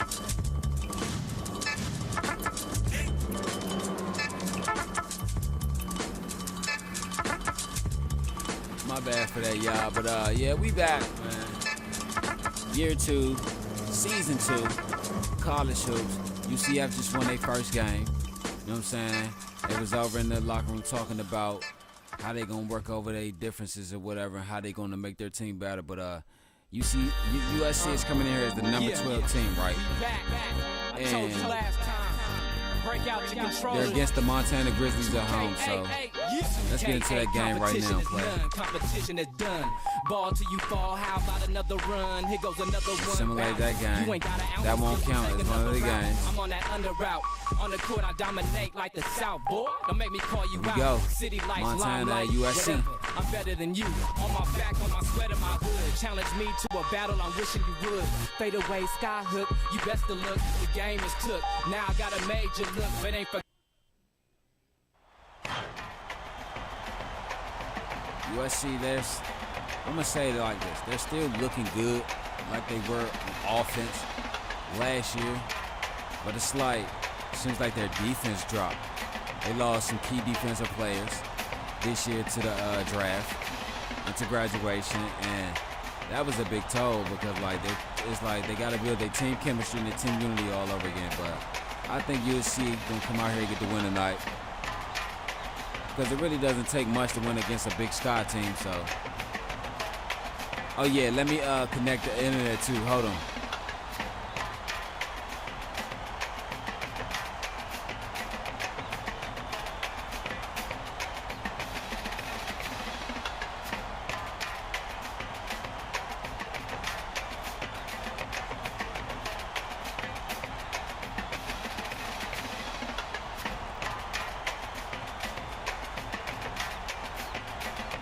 Turn the game off.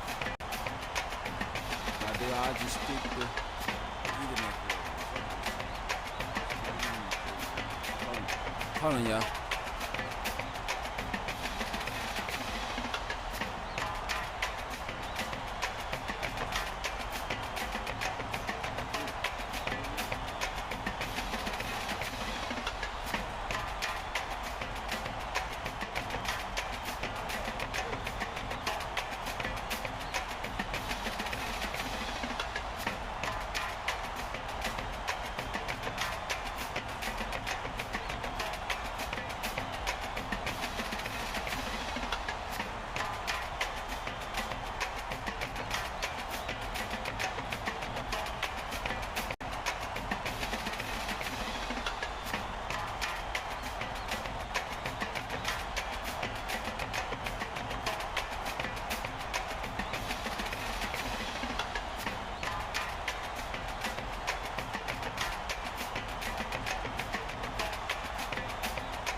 back on it. I'm about to, you know what's crazy?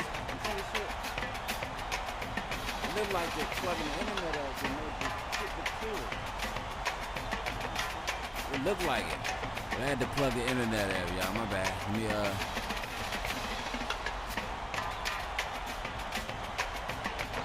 Alright, so it's connected.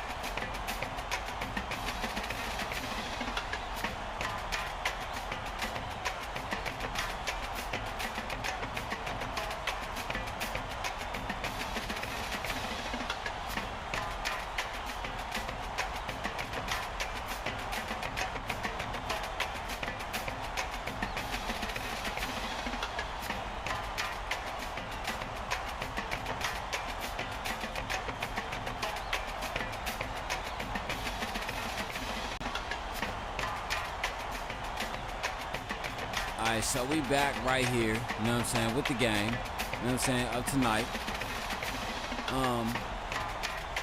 Yeah, let's get into it.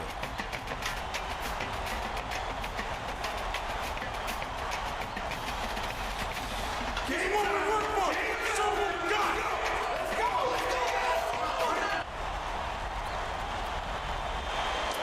Get ready for College Hoops 2K8. The Montana Grizzlies battle the USC Trophies. We should have a good one coming your way today. Hello, basketball fans. We're here at the Galen Center in Los Angeles, California. This is Vern Lundquist with Bill Raftery and Tracy Wilson. Give us your take, Bill. I'll really be watching the matchup at the 4 spot. Rashid is one of the strongest power forwards in the country. You can't help but notice what a smart player he is. He understands all the little aspects of the game. Hester is also a capable power forward. He's got tremendous hops, and I'm sure it won't be long before we see him send it in with reckless abandon. Both of them are great competitors. It should be a compelling game to watch. My bad, you know what I gotta do. The camera, like I said, TV cycle 1. And I'm about to let it crack off, and I'm about to go use the bathroom right quick, and I'll be right back, y'all.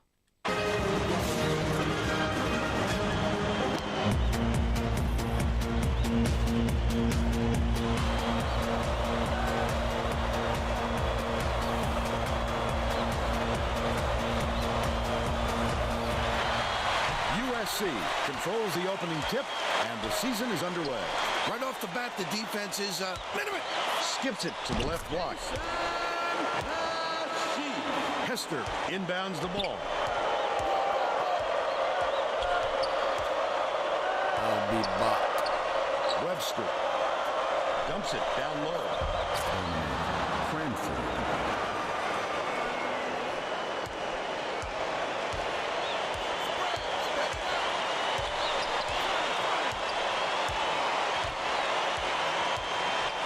Henson catches it, top of the key.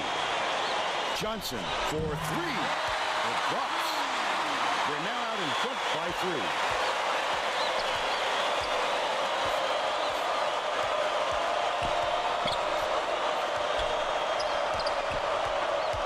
Webster from 17 feet out.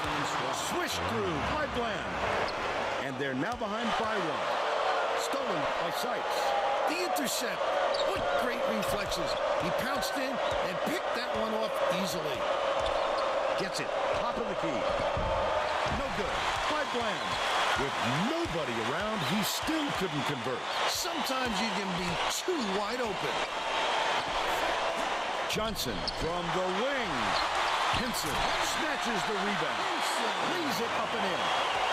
They're now up by 3.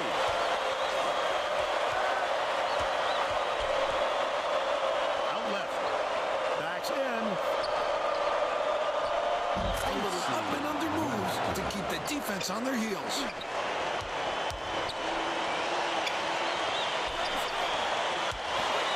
Henson passes it to the middle. Shoots it. Nice job on the assist by Kimbo. They lead 9-6. Let's check in with our sideline reporter, Tracy Wilson, who has some info for us. Guys, earlier today I caught up with the head head coach. He told me that he has a lot of faith in the defensive ability of his players, and today he'd like to see them match that effort on the other end of the court. He said that would make them a very tough team to beat, not to mention make him a very happy coach. Thank you, Tracy. Stikes has it. Top of the key. Shot clock dwindling. Sizing up his man. The big fella with a tough rebound. No denying him on that one. Bounce pass. Right wing. Kimba. Catches it. Left side. Henson dishes to the wing. Misfired on that last three by Johnson. He pulled down that offensive board like it was no problem. What a battler.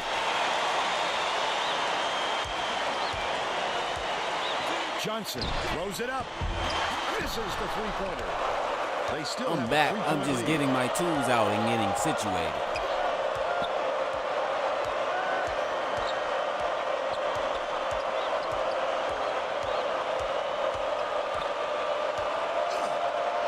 Cranford for the tie. Drained by Webster. He's got 5. That's the dictionary. About with the 16 and a half minutes left in the half. Somebody got to bring up the pistol as soon as they Henson gets it down low. What a last line of resistance. You got to come strong with that fella in there. Swing pass, left wing.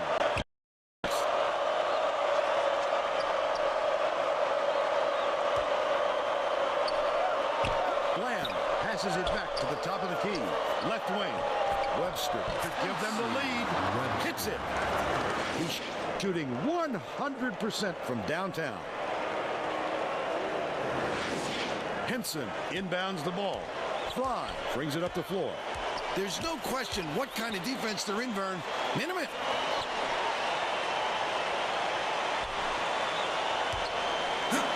Johnson. The crossover. Dumps it off.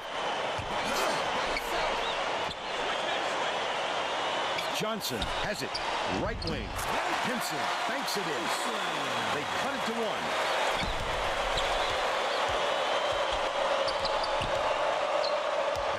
Top of the key.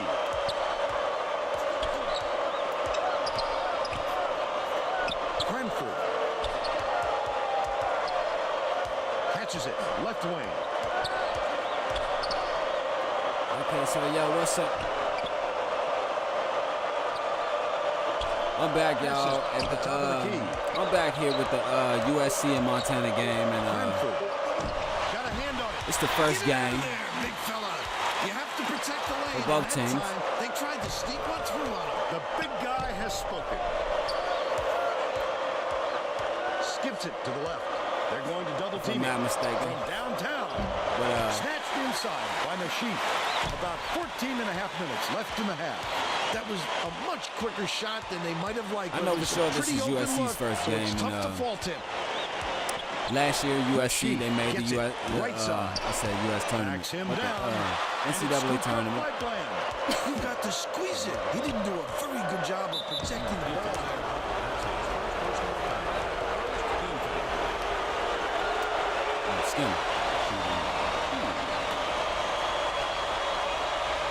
You know, last year SC they made the SC made the May have to deal with some chemistry issues after those NCAA tournament and everything. They made a deep run in the tournament. Actually, they got all the way to Elite 8. They could have made it to the Final Four, but they just didn't have that last key piece.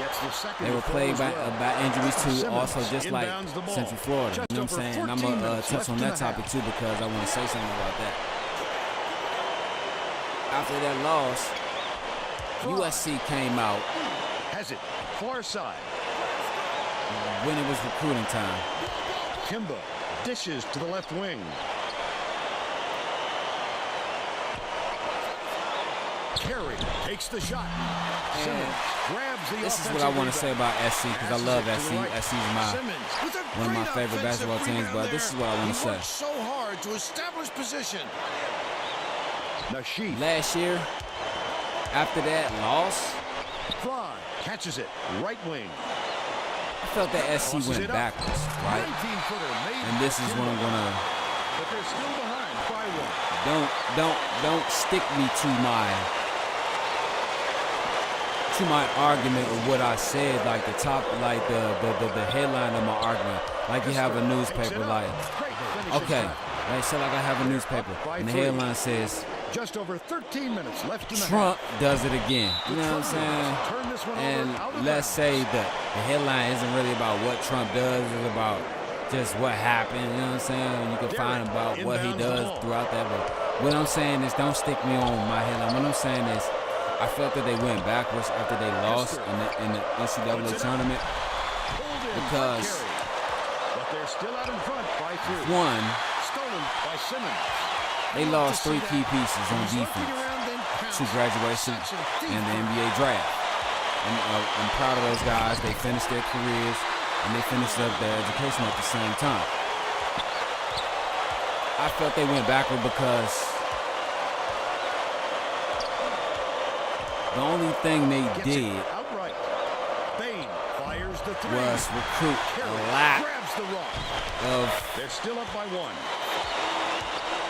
lot of freshmen and didn't really worry about developing their guys on the bench. They're trying to get them in the bench. What I'm saying is the guys that were still left there, you know what I'm saying, that could have came off the bench to come in. They could have developed those guys and brought them in because why they know the system and everything. But what they did was they went and got a lot of freshmen and tried to hurry up and scramble and teach these freshmen. Then they went to developing the guys that they already have or whatever. I mean, one freshman that they have is actually the little brother Maryland University quarterback Darnell Mason, DJ Mason. They went and got this guy. This guy, I just want to say one thing about this. And this is what I want to say about Central Florida, and it reminds me. These two teams, Central Florida and SC, I watched these guys over the summer. And I watched them through preseason, right before the season started. Throws it up, hits the jumper.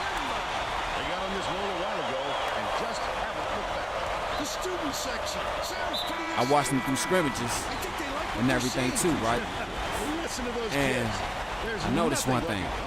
Out of all the teams, that I've watched, and I watched tape on, a lot of teams to get ready for this season, to get familiar with the guys, the positions, the schemes, and everything. Shoots it, led beautifully with the pass, and it's knocked down SC, by Webster. They're now down this guy, DJ Mason, Darnell Mason, little brother, from long range. Hell of a basketball player. He reminds me of a Kyrie Irving. He reminds me of a Kyrie Irving. Dishes it to the right wing. I don't want to say Kyrie Irving / Steph Curry, but if you want to throw it together, meaning he's the playmaker and the scorer of Kyrie, but he has the shot creating space, the shot creating ability of Steph Curry or someone like that, of Steph Curry. And I see that in him. And I'm like, okay, this guy is an NBA guard prototype if he's developed correctly and properly. Now, let's go to Kewan Johnson. Kewan Johnson's what, 6'9", 6'10", maybe 6'11". He has that Kevin Durant build. He shoots just like Kevin Durant. That build, his body build is like Kevin Durant. He mimics his game of Kevin Durant. Kevin Durant is his favorite player. So he reminds me of that Kevin Durant type guy that's up in there. And then you got the guy Corey Simmons. And what's the irony of that, Corey Simmons? His last name is Simmons.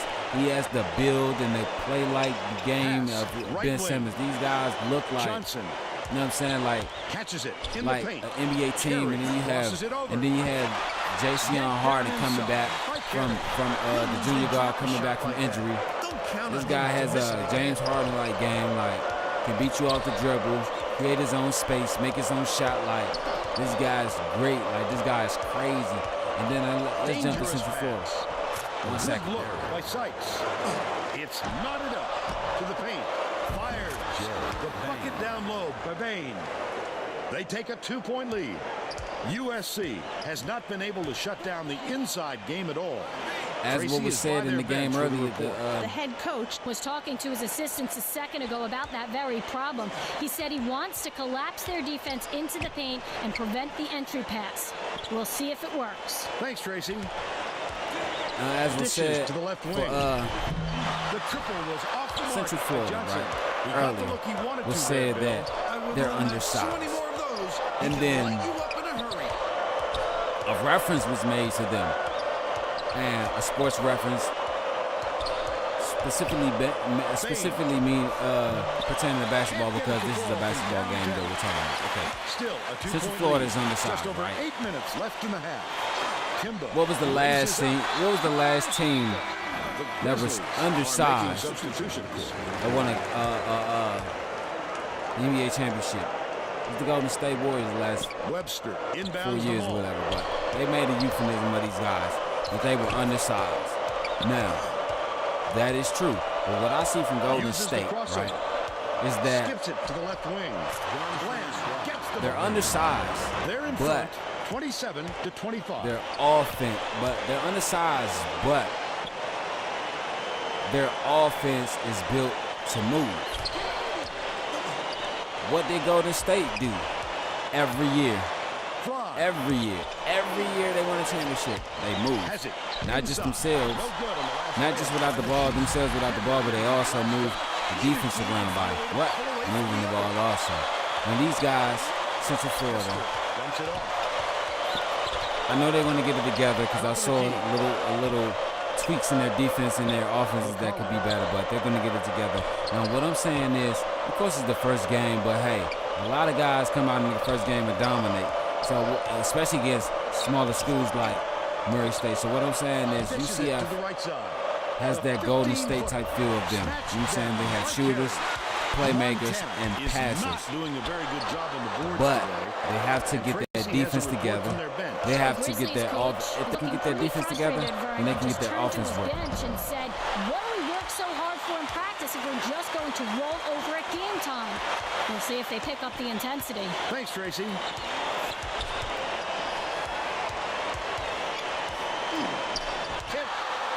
My prediction, to be honest with you, I'm looking at all these teams out here. My prediction is Central Florida and USC in the national championship.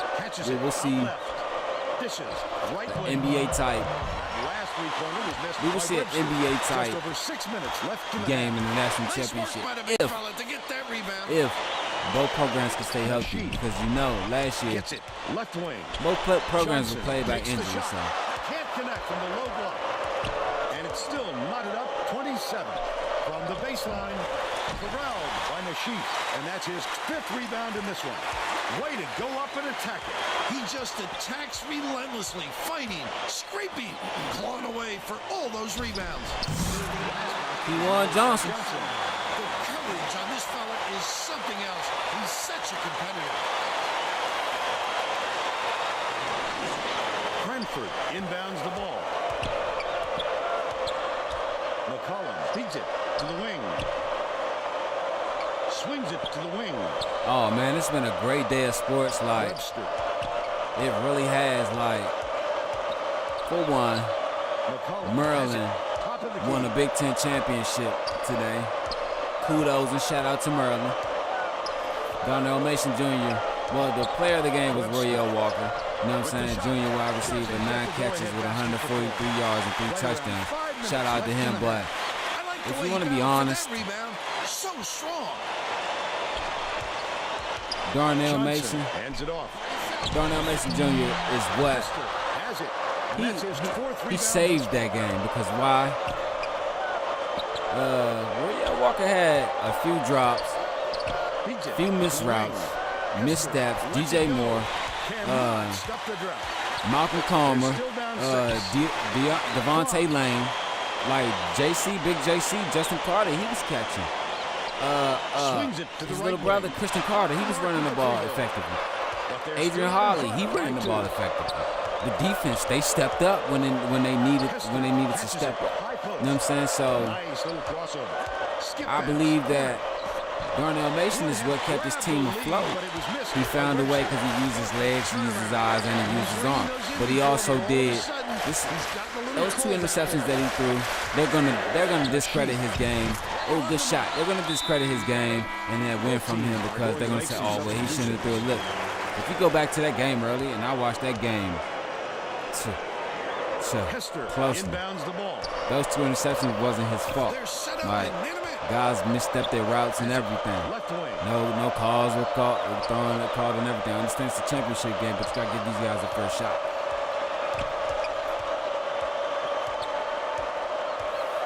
Top of the key. Unloads. The three-point shot was offline by Sykes. Leads him with the pass. The D wasn't too worried about that one. Gave him room to get it off. Mainly because they prefer the long three over him driving it in. But yeah, Darnell Mason, he won him a Big Ten championship. So now they will go on Monday night to face who?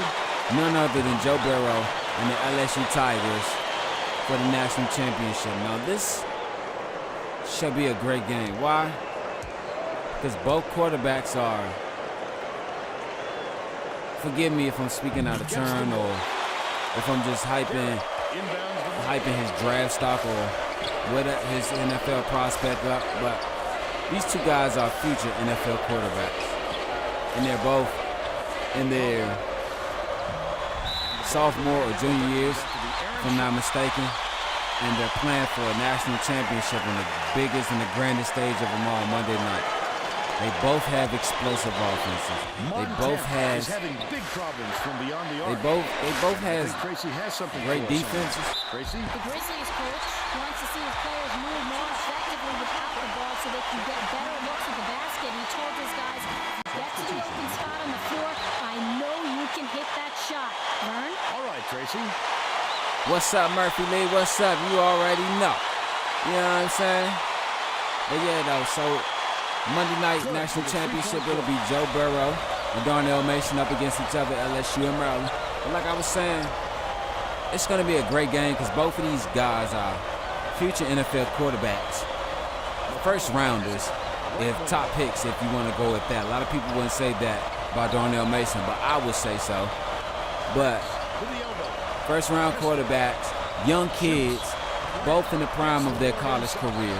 Both had great seasons last year and this year. Defenses, they're not that strong, but they can hold on and they can make a stand. So I just want to see how that game is going to go Monday night. I know it's going to be great.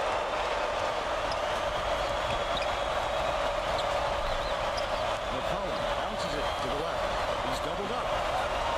Stikes puts it up. Good from 3-point range. They cut it to 6. Carey inbounds the ball. The only thing that will plague USC this season is their defense, like last season.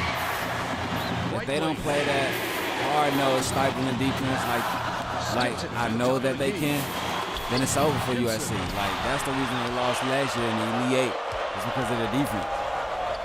Oh! It's deflected. Good way to clog up the passing lanes. He was trying to thread the needle, Vern. There just wasn't enough space for that pass. Last play off the mark by Johnson. Haven't seen DJ Mason or Dumps it down low. J.C. Harden yet. But hopefully we will. I mean, J.C. Harden, he was cleared to play tonight. But I guess the coach wanted to just give him, you know what I'm saying, give him a little rest or whatever before they put him in. Like they enjoy playing together at the moment, Vern. Nah, Merle, Monday night, bro. You play Monday night. Hester catches it. Top of the key.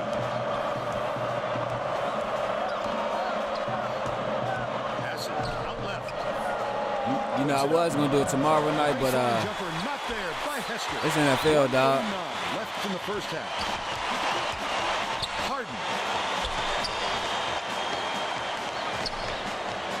gets it. Right wing. Simmons kicks it out to the perimeter. Misfired on that last three by Mason.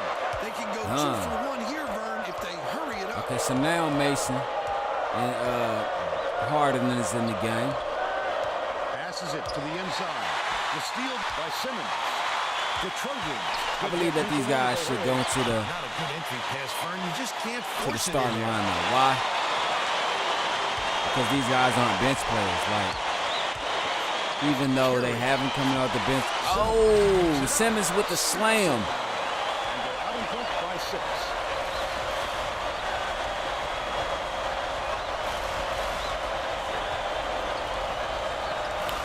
Got Dizan. First half done already. Simmons corrals the miss inside. Oh, my Jesus. Ooh.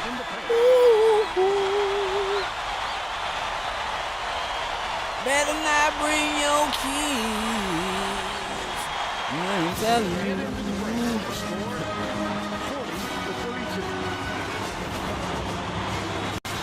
You thought this was Mama San and Papa San's house of magic. Because we just gave that nigga a facial.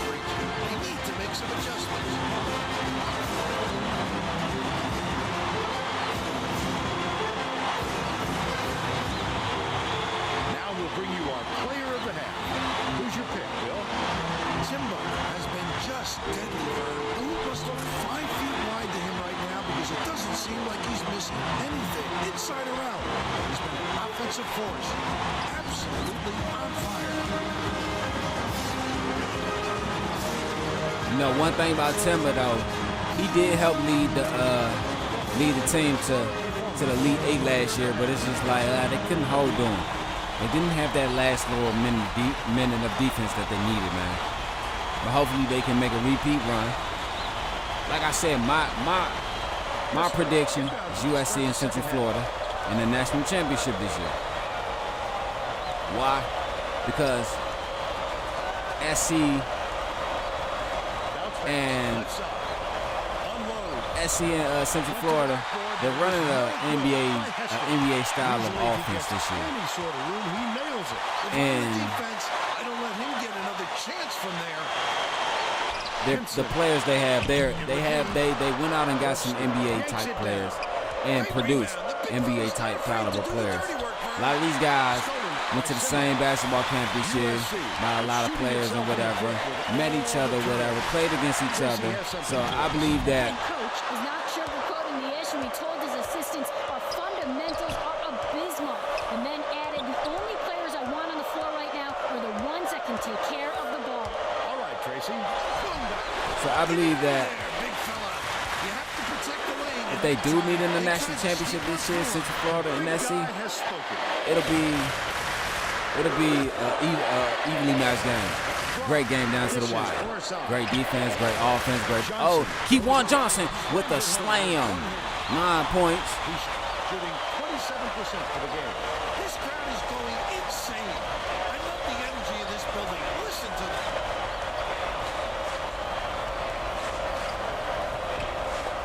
Baseline. Brentford backs down. Good back down though. Dropped in. He earns his scholarship down low, Vern. He's awfully tough to stop right there. Johnson inbounds the ball.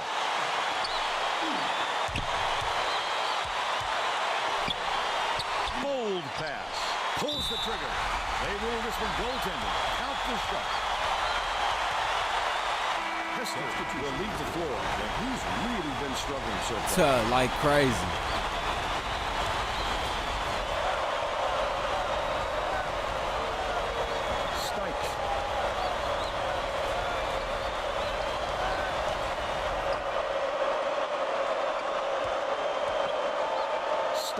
Gets it. Left wing. The last shot missed from three-point range. When a shot like that comes around, you've got to hit it. They just like dared crazy. Him to shoot. Kimba with the crossover. Passes back. Right wing. Johnson. Garrett pulls it in. Under 18 minutes left in the second half.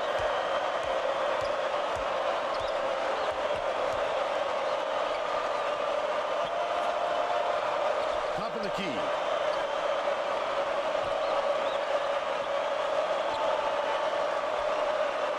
Top of the key. Webster for three. Montana got a team. Points, and he's the top scorer. It looks like they're playing man-to-man. Simmons.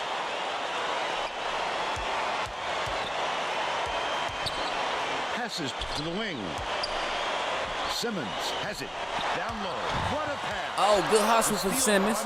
So that counts as an offensive rebound. Really struggling. What a phenomenal steal. That's showing a tremendous nose for the ball.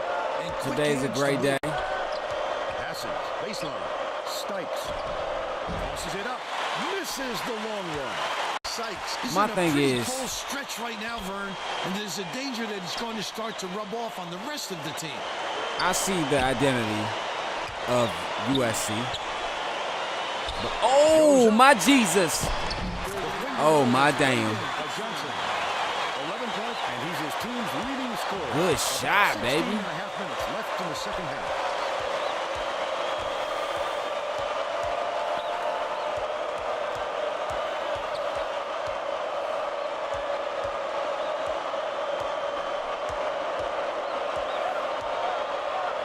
Swings it to the right wing. Cranford behind the arc. Webster snatches it down. Man, what? That was a crazy blow by, bro. He's 6 for 12 for the game. And with a finish. Like, that's highlight material. Johnson. Oh, yeah, that's what I wanted to say, right? I wanted to do. Kimba leads him in. Throws it up. I see the identity of SC, but do they realize?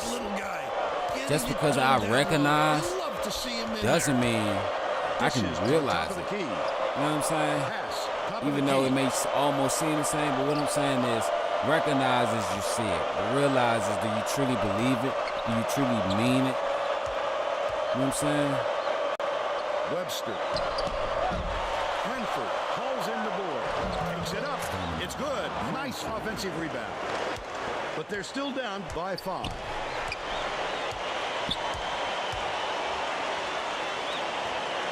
Johnson bounces it to the left side. Knocked loose.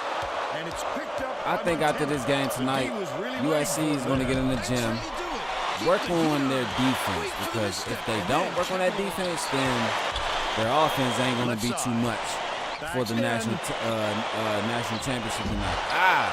Simmons. Montana is really struggling. Passes it to the left wing. Webster takes it up. Slides in with a soft finger roll. They got on this roll a while ago and just haven't looked back. Johnson dumps it off. Kimba feeds it to the wing. Simmons has it down low. Simmons. Come on, man. You got to go up big dog, baby. I love when guys get that excited about defense. Skip pass out left. Stolen by Henson. The D was really waiting for him there. That's how you do it.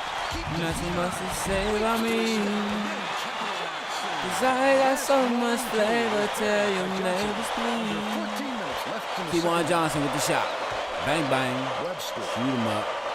Shoot him up. Shoot him up. Shoot him up. Shoot him up. Fires from bang, bang. Simmons with the rebounds. He got 5 rebounds. Pull down that board. When he sees the ball go up, My thing is, afraid to go after it.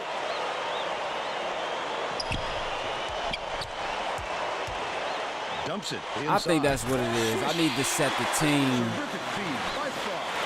scheme, the team tempos, and all that for this season, so that game ain't close. And Montana is a Big Sky team, right? I think I need to set the team schemes and the team tempos and everything so that they could play how I want them to play on offense. Because, bro, I'm doing 4 teams. Like, this is second season. Central Florida, Maryland, Southern Carolina, Southern California, USC, and Georgetown. So, they called a timeout.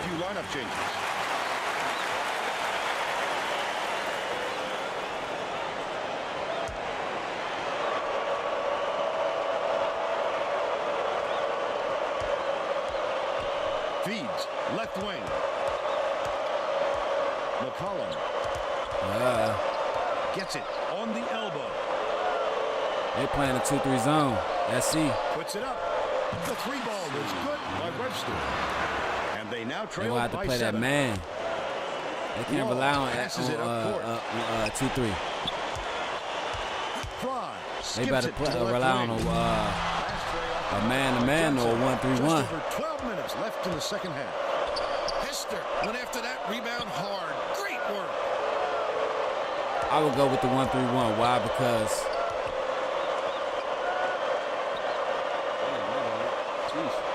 I would go with the 1-3-1. Why? Because for one,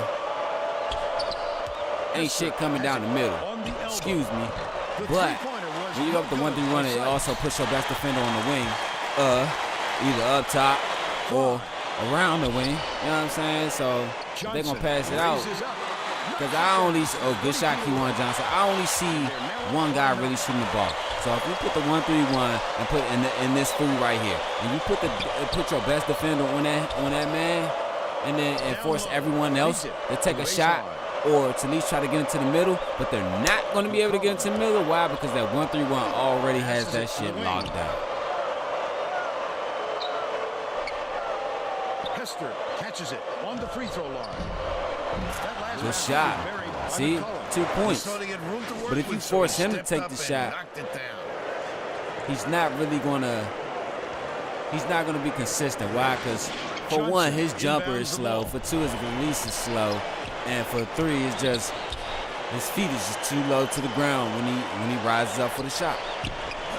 Timber has it. Right block. Good shot. Should have passed it back out though.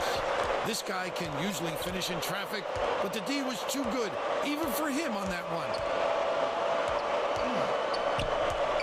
McCollum dishes to the right side.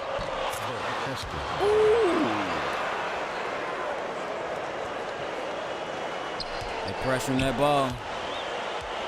Law hands it off. Leads him in. Hangs good pass. It right in. Fry with a great look. 9 assists, and he leads both teams in that category.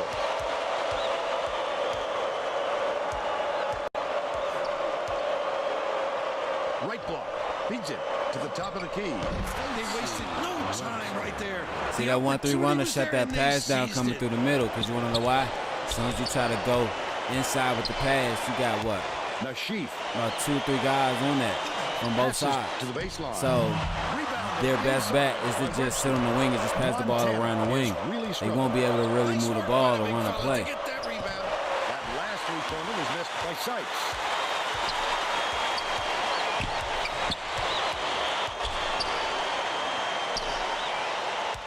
Nashif gets it.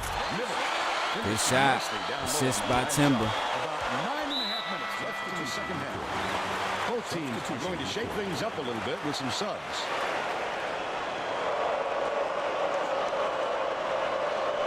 Hester inbounds the ball. Swing pass. Right wing. Bain dumps it off. Cranford. They're looking for the open shot. Catches Told it you. outright. Hester. Told y'all, boy. Y'all better. Told you better guard. You better cover that. How about the hustle of the little guys? Pulling it away for the big fellas.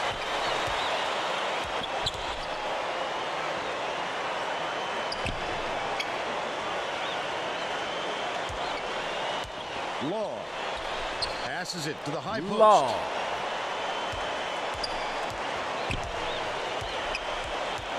Eight minutes left. Lead pass. Second half, seven-point game. Foul on Cranford. First team foul. Shooting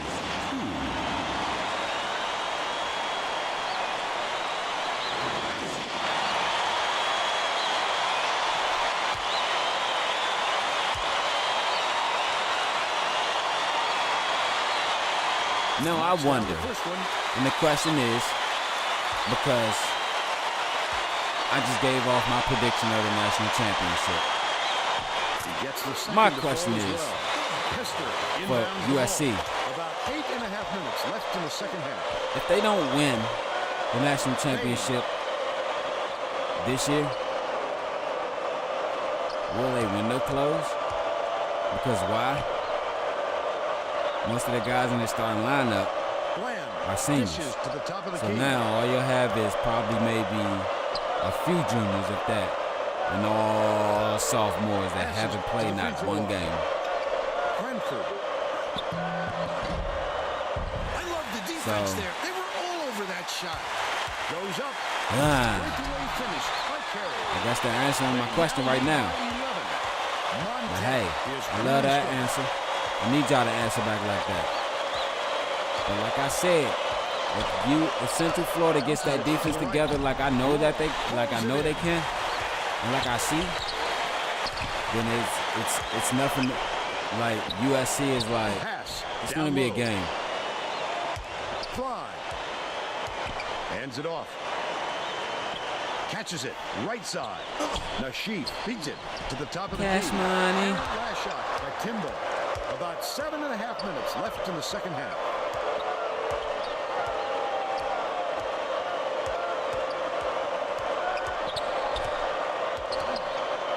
Left side. Dishes to the left side. The three-point attempt missed by Bland. They're still down 5. Kimba.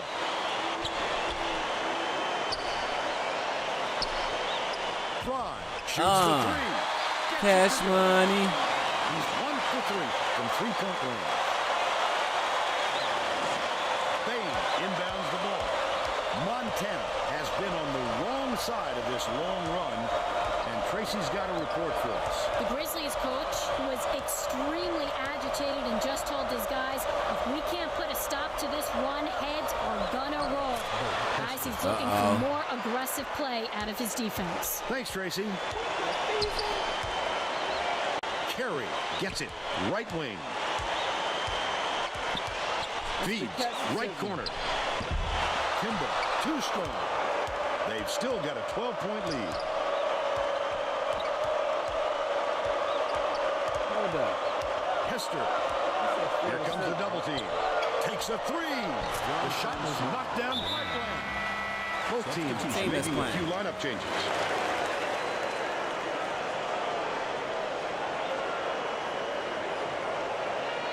No, wait till they come back.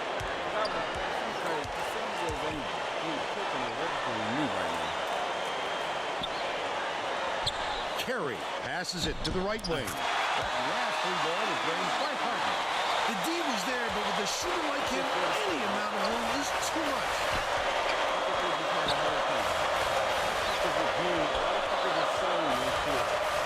Stikes from deep. Derek rips down the offensive rebound. The last bucket down low was dropped in.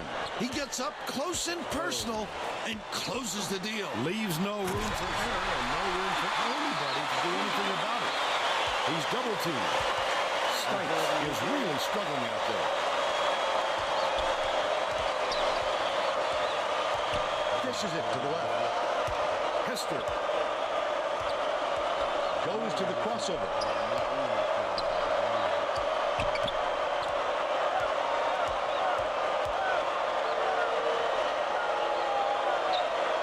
Hester gets it. Top of the key. Hester throws it away out of bounds. And that will be a turnover. Oh, that was not a good look. It wasn't about the defensive pressure either. He just fired it off target. Hey, that Arkansas-Alabama game close. Inside. Ooh, good shot. Sunk on the sheet. They're up 73-59. Bain.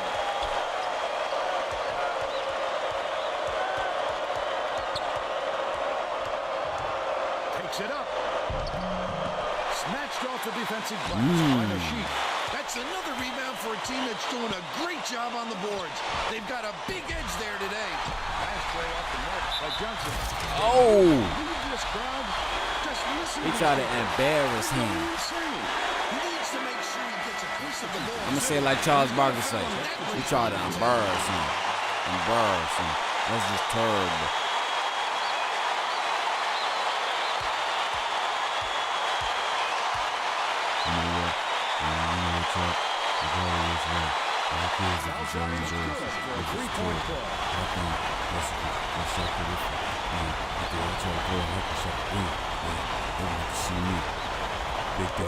Inbounds the ball.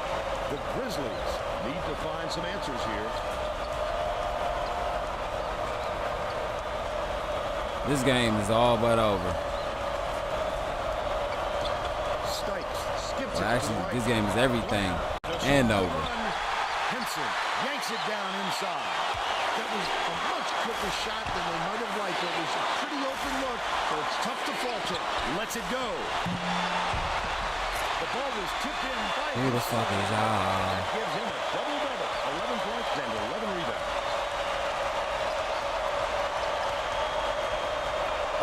Oh. The game almost over.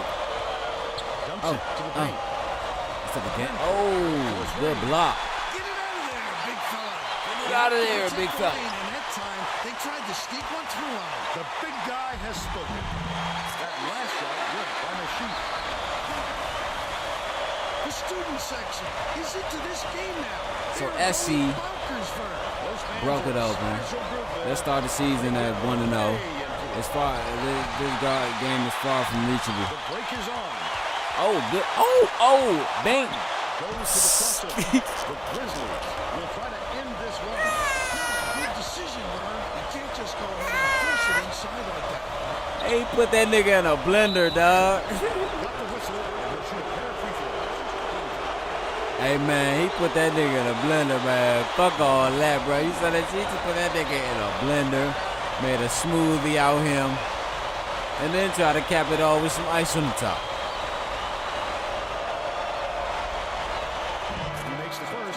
He hit his ass with a bit. He ain't hit his ass with a bit bop. He hit his ass with a bit bop, back, bit, bing, boom, bong.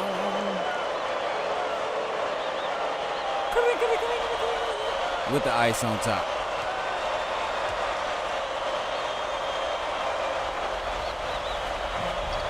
He gets them both. Carey inbounds the ball. Mason. I wonder how many points Lil Bruh scored. Lil Bruh number 4 with the right there with the ball. Hard, and he'll take a trip to the line.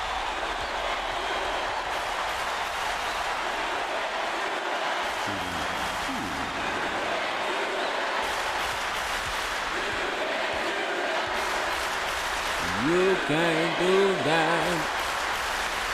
Knocks down the first one. I want to see.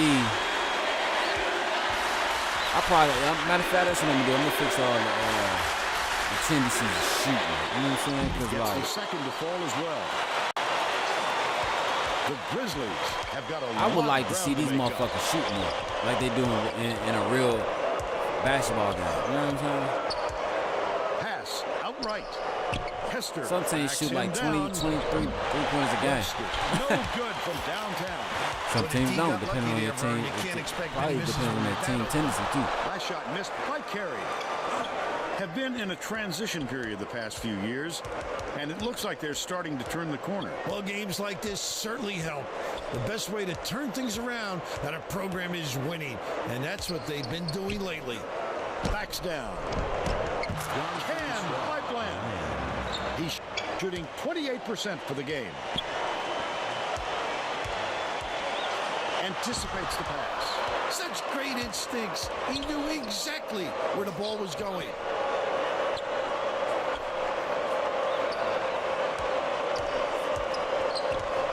Hester. Webster from 18 feet away. Bricks it off the back of the rim. Usually if he gets any sort of room, he nails it. If I'm the defense, I don't let him get another chance from there. Takes the shot. Good from downtown by Sykes. But they're still behind by 16.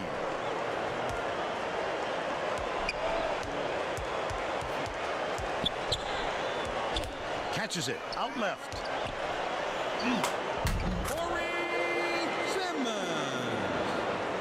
Cranford inbounds the ball. 57 seconds left in the game. Cranford, the quick shot.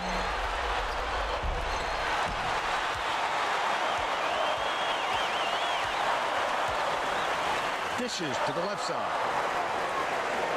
Mason. Out the baseline, Jay. Great shot to hang on to the lead. They're doing it all out there. Montana is really struggling. Releases. The shot from beyond the arc was no good. By Bland. Leads him with the pass. I think this game is out of reach, Fern. There's just not enough time left for a comeback. Leads him in. Carey goes up. Almost a three-point opportunity. Instead, he'll go to the line for two.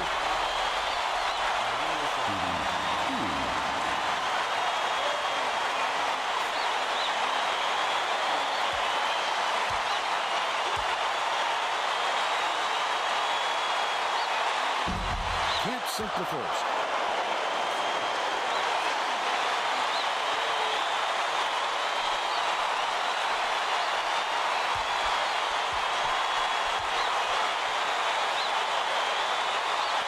Good on number two. Pistol inbounds the ball. The Grizzlies down big. Stikes unload. Off the mark from the lane. Carey, the long three. The Trojans will retain possession.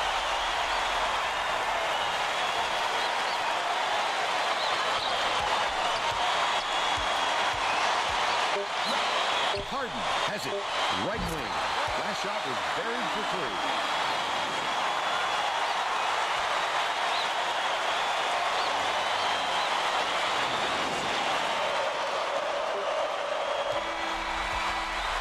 That's the ball game.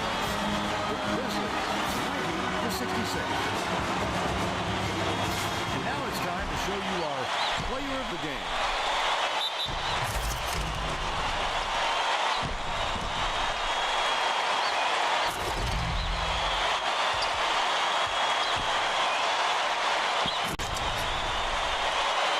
Let's go to Greg Gumbel back in the studio for today's Pontiac game-changing performance.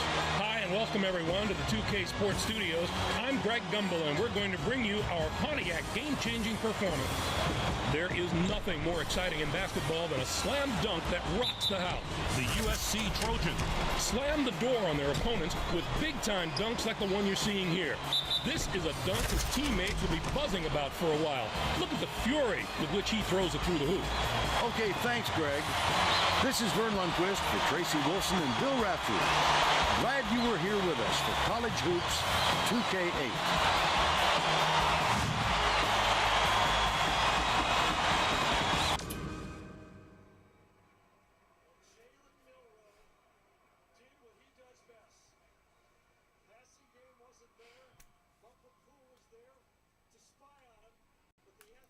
That's that game, man.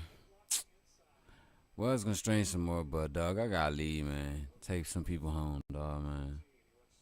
This shit is crazy, man. Don't feel like doing it, you know what I'm saying? Can never enjoy myself to myself, my time to my time. Like, damn, somebody always want to come in and interrupt my time. You know what I'm saying?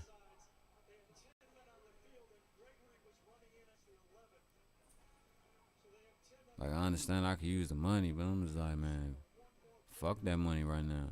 Time is more important than money.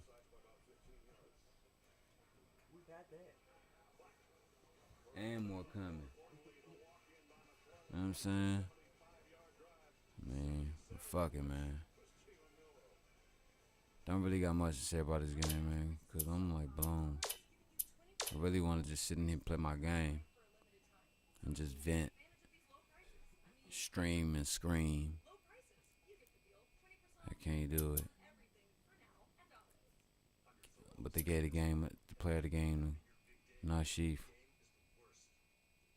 I see what it is. They got too many scores. Like, who is going to score the ball? Who is going to win the game for y'all? They don't know. I believe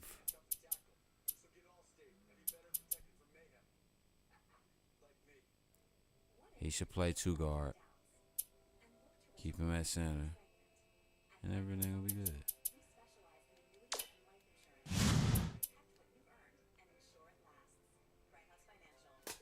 Damn. Yeah, we back. I told you last time. Break out your controllers. 2K8. I guess I'm gonna holler at y'all fools. Competition is none. Competition is done. Either when I come back, if not when I come back, then tomorrow, dog. Cause I'm like, gotta go out in this ugly ass rain, dog. What's up, Aquaberry Vaughn? Make me call you out. City lights, limelight, whatever. I'm better than you. On my back, on my I'm about to record. challenge me to a battle. I'm wishing you would. Fade away. I'm about to go take my little cousins home and shit. Now I got a major Don't really want to. Just want to sit here, watch some football, take a flick of the first round draft. play some motherfucking NASCAR Heat. Cause after that, the NASCAR Heat, I was gonna do